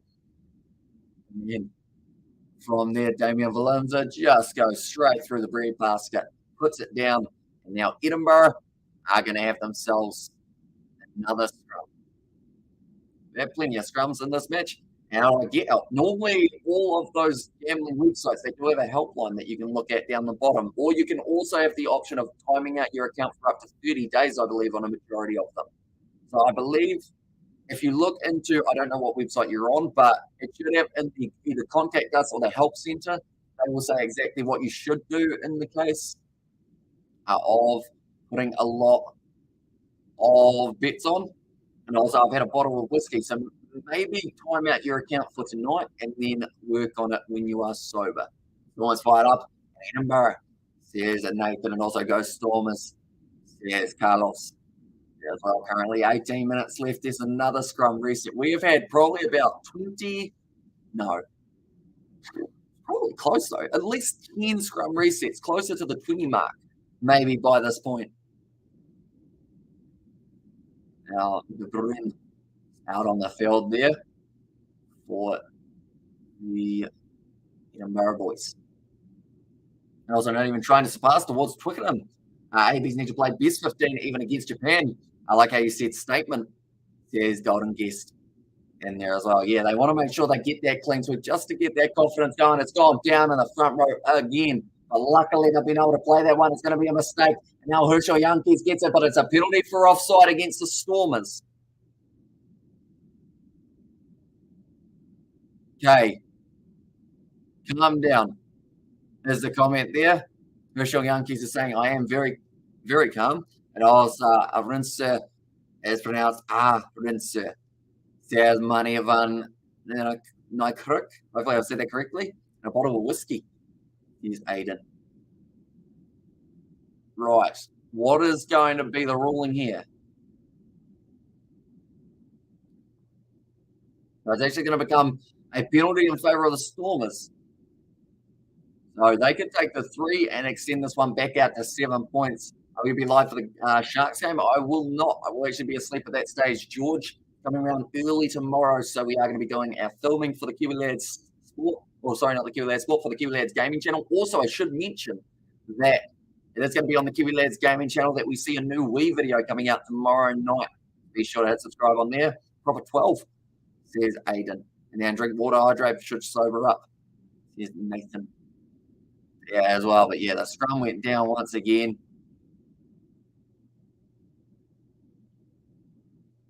Just a little mistake for the Edinburgh side there. And also water is good, says Far. It's decent, you know. I have a bottle of spring water here.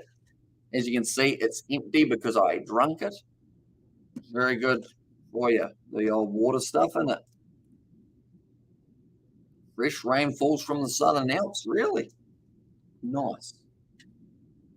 That's what's in the water. As this is your last game, it is for today until we do the NRL tonight. So that is the next game that we are covering on the channel. Now lining up the kick, Mani Labok, with 16 minutes left on the clock. Stepping up to the plate. And he's got it. It's gone over. And that is going to make the score now 20 points to the Stormers and 3 for Edinburgh. It looks like there's another sub being made. Glenn Young will make his way out there. I believe that will be for Grant Gilchrist, that sustained a little bit of an injury earlier on in the contest. Was playing through and second pour. The rest of the whiskey down the drains, says Nathan there. And here, good Aiden. Connor will be pleased, says Far. Gilchrist off for Glenn Young now. Remember, they need a try soon, and then they need some other form of points on the board. I think they need to go for the try rather than the 3, though, because we've seen already they've got 1 try in this game, and just going for the 3, it's going to be tricky. And also, what time is the Sharks playing, says Barry. So, I can show you New Zealand time. I'm not too sure about daylight saving now, but these are the fixtures. Now, I will mention it's not in 7 hours time anymore. It's actually in 5 hours time kickoff. So whatever time it is for yourself in 5 hours exactly, that is when the Dragons play the Sharks. And also these other games are taking place beforehand. Ospreys versus Glasgow, Munster versus Edinburgh, and also Benetton taking on the Scarlets. Going to be a high ball contested well between 2 players, but going to go onto the side of the Stormers. Evan Royce gets in there. Nice work from Herschel. Gets broken through. Now a big run forward. I believe it was Hoyland in the end who did nicely. Back across on the halfway line. And 3 removed, every bottle and dispose it, says Nathan there as well. Now, it looks like they're a little bit confused with where to go for this one. For Dean, and pouring whiskey down the drain is like saying, get trans. There's Golden Guest. And also watching the F1 in Singapore. How's the ref performing for this game, though? Watch split screen says, so it hasn't been too bad. There's been a lot of penalties, but a lot of them have been fair enough. And I think we've seen about 2 or 3 yellow cards, which we may even see another one later on in this game. Kinghorn now goes to Dean. Nice sling and pass. Now down the wing. The chip and chase. It sits up almost there for Edinburgh. Now it's going to be Evan Ross who's got that ball. It's bounced out the side. Now back up to Mani Labok. The counter attack could be on. If Damien Valenza can't get that ball, he's done just that inside of his own 22 and goes with the big boot downfield. Oh, is that out on the full? No, it's not. But they are going to take it quickly anyway. Back across now. A fullback. There's a Darcy Graham with a step almost around Junior Pokamela. But Brock Harris also being able to stop him. Now Edinburgh. Another attack starting up. Kinghorn goes off to Hamish Watson. I think it was actually Ben Mester. Oh, nice one from the Stormers. It's stolen there, and this is going to be the try for Hudsonburg. They make one mistake with the attack. And the Stormers, that's going to be the match winner when CF1 start. There's been a lot of yellow cards so far in all rugby this year. Or am I mistaken? No, you are 100% correct. I believe the most yellow cards we have ever seen in a rugby championship competition was what happened in recent times. But they are well and truly celebrating now for the Stormers. And it's number 14, Hudsonburg, who scores himself the try. Nice boy, says Golden Guest. That one, yes, they almost put this game to bed. At worst, they'll be drawing it. They are now going to be taking the second water break, but the mistake was just a handling error initially from Dean, which slowed the play down enough that they could have Hudsonburg join the Edinburgh line They might just win this bet, says Wet Willie. So you needed 50 points, didn't you, Wet Willie? I believe, or somewhere around that. 4 go to bed, sleep it off. Nathan and there as well. Right, the water breaks taking place. Money LeBoc about to line up this kick, and he's got it over. 40 points on the board so far throughout these two sides. 12 minutes left, and we've got another water break. I do not have any water, but I can play the South African national anthem. Whoops, I just smashed the guitar very quickly. And then while the water break is going, and yes, 50 points, I think I'm in, says Wet Willie.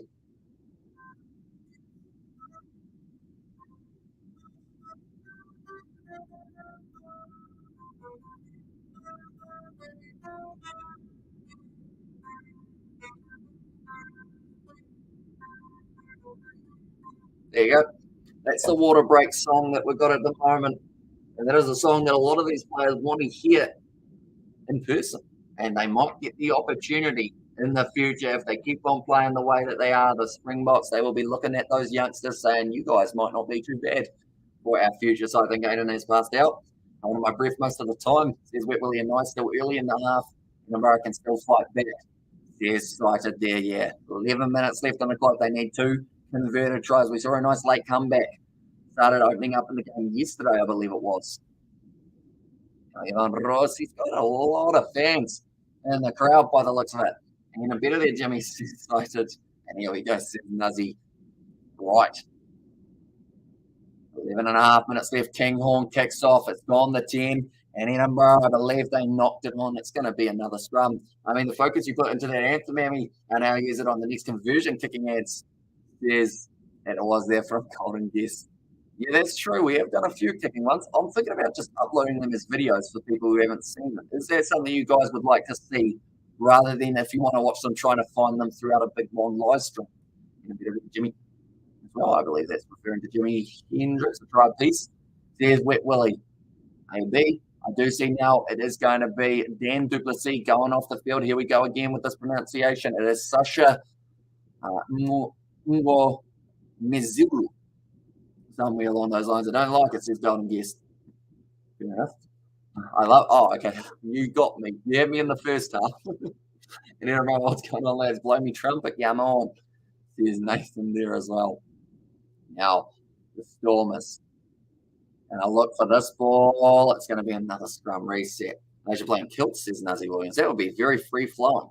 Although there'd be a lot of upskirt camera shots, right, kilt camera shots that the cameras wouldn't want to catch, I would think. Just an idea. Apparently, I would think that this game's almost over for Edinburgh. They had the much better first half. And what the Edinburgh said, Sebastian, yes, second half, not their thing. I can say that confidently. It's just gone wrong. They got 3 points. They were close, but they've let the Stormers score twice in the last little while. And it has been costing them dearly. But Blair Kinghorn, he's disappointed with the performance that he put in out there on the park today for the Edinburgh boys. They've only scored the 1 try, whereas the Stormers are now actually sitting on 3 tries. They need 1 more, and they may be able to get themselves a bonus point. No, it's just Nuzzy.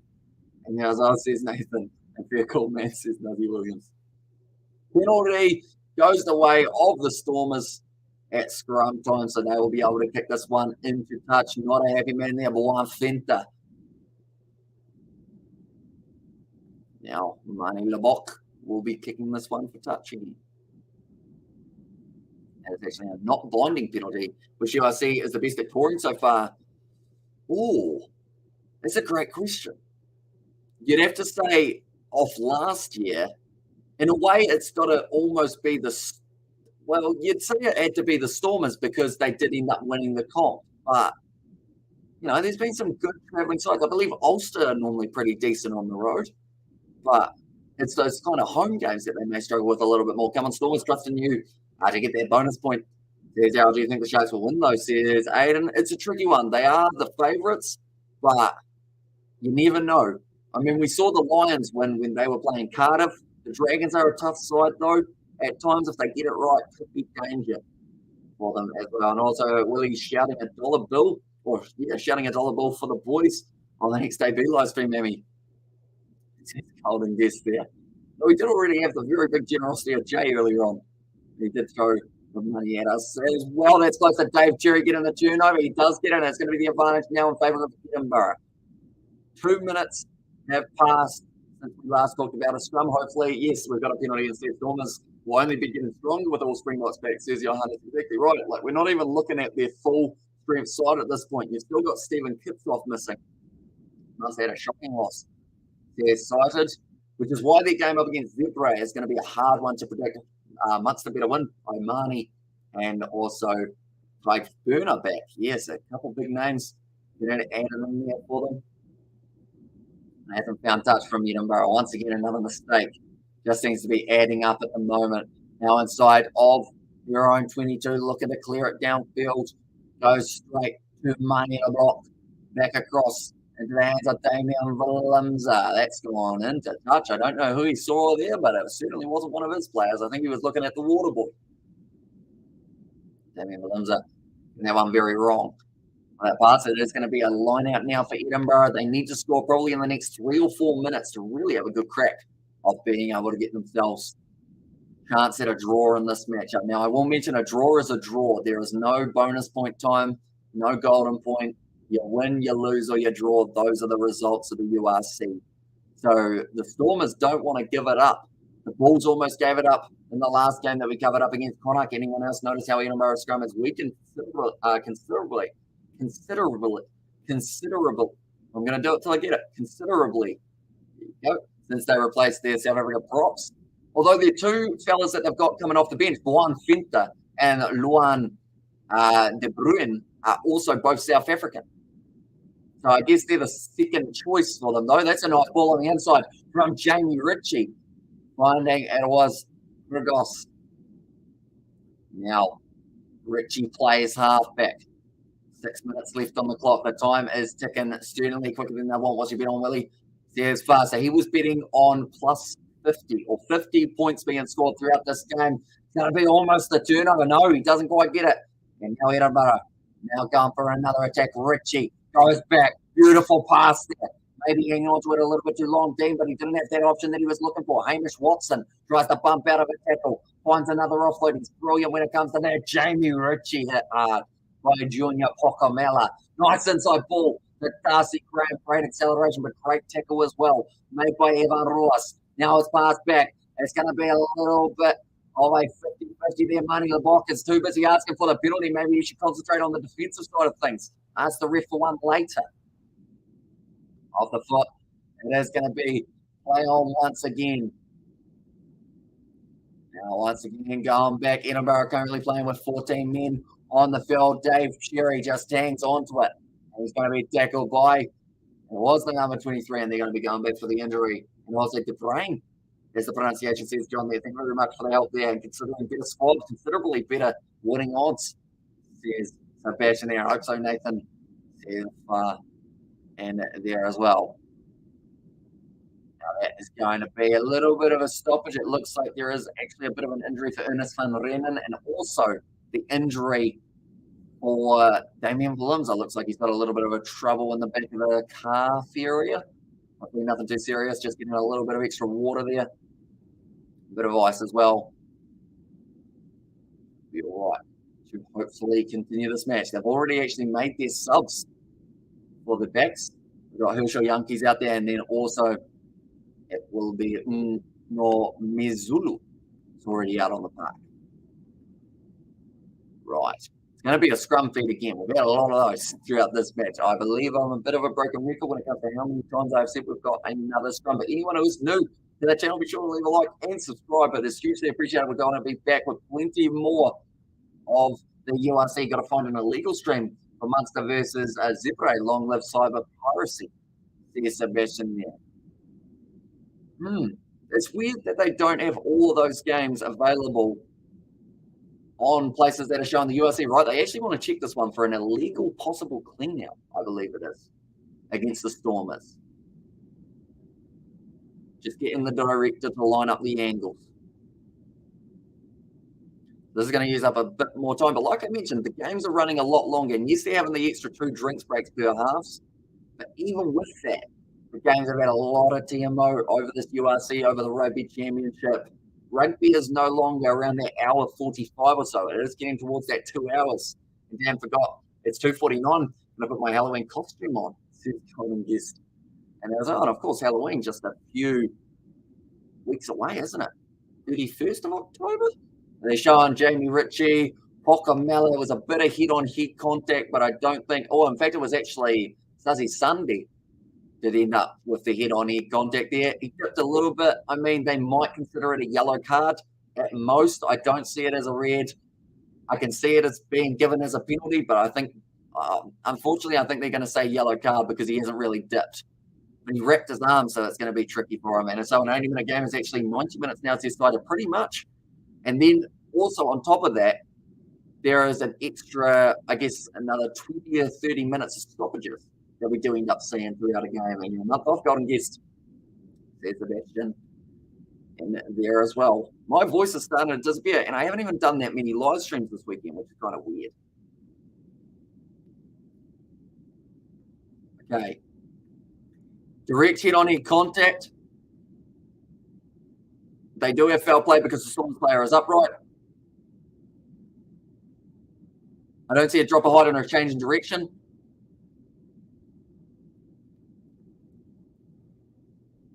They see it as a red card. Sunday gets one of these. Going to be going to the bin possibly. A red card, says CP. It does seem that way. So I believe the thing that really changed it is the fact that there was so much force behind it.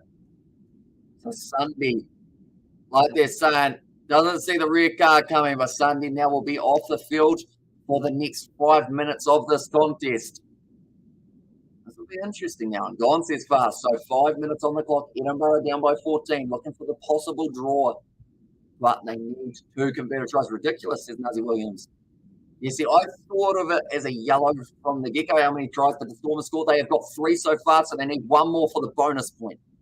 And that would be pretty ideal for them in this matchup. They've had some good moments, but their discipline's let them down. Also, just a few too many errors from the Stormers. Trickle treat, says this news down at the show, lad. Says Nazi Williams. Well, sorry, that was actually Nathan.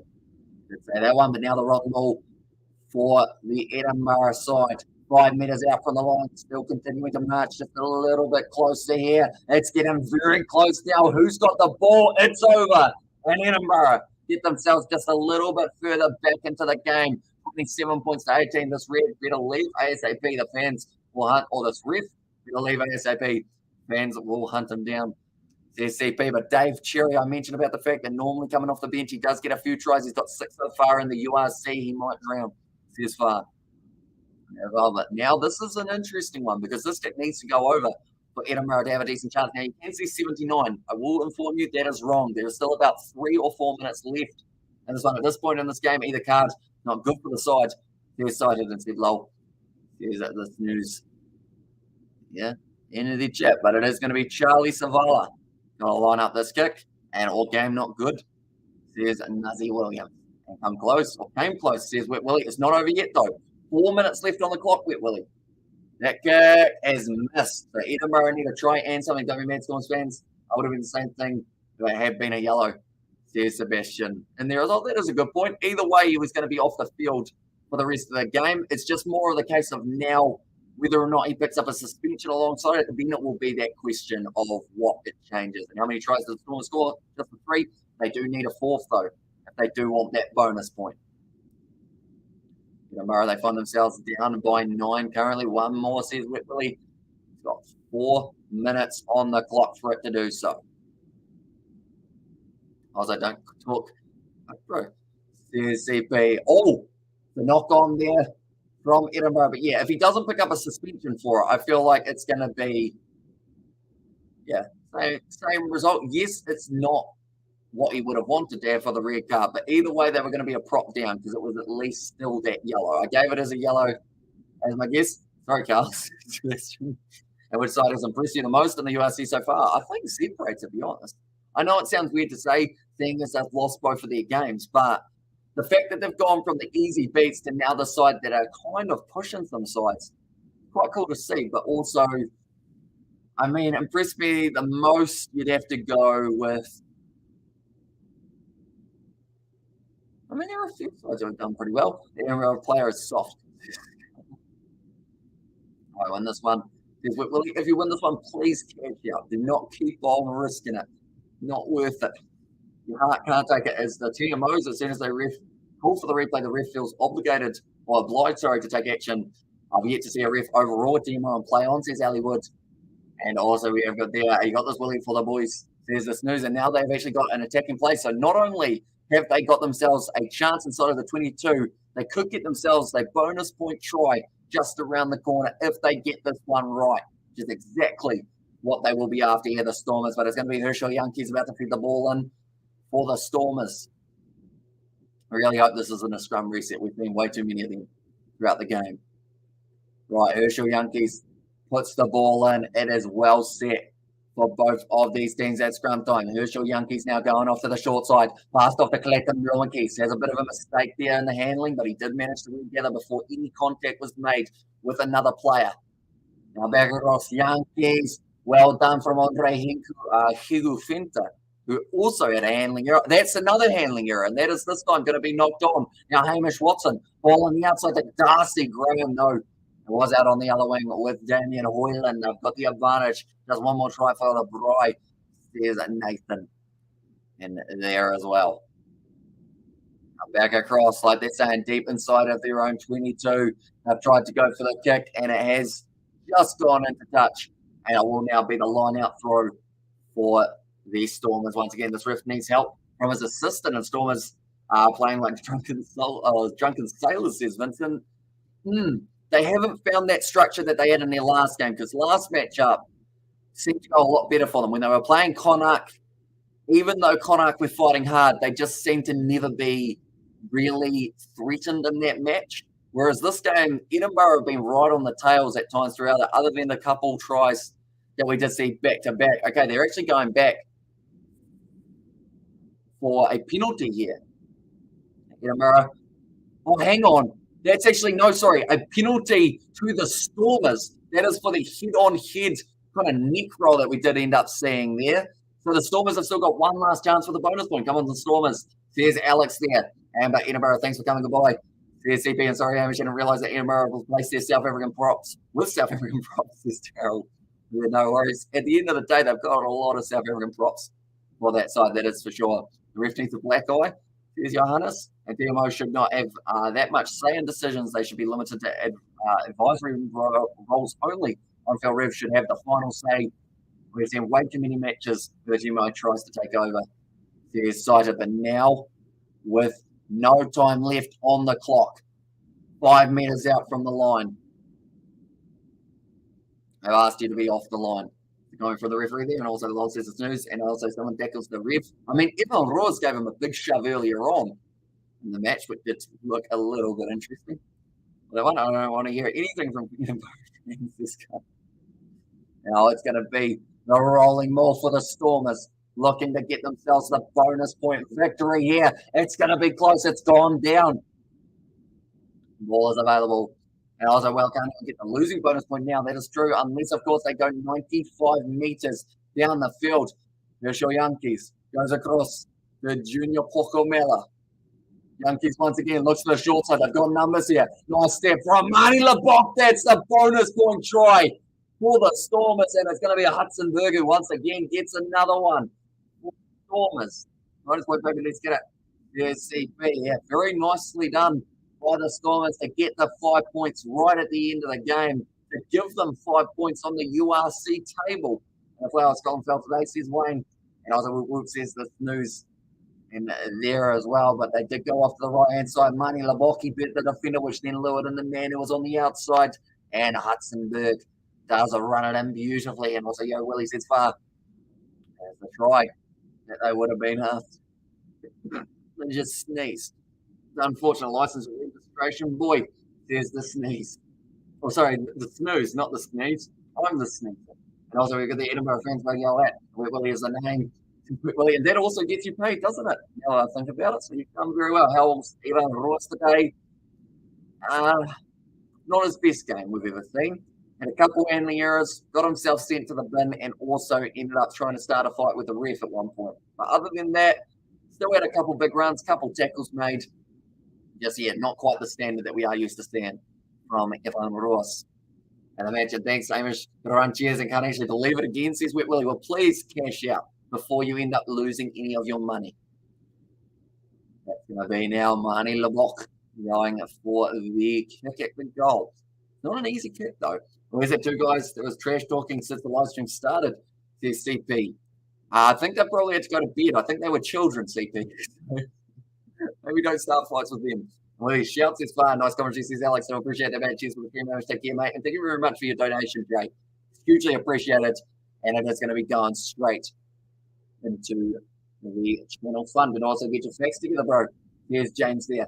And also, we have to stop being negative, Amish, says Willie.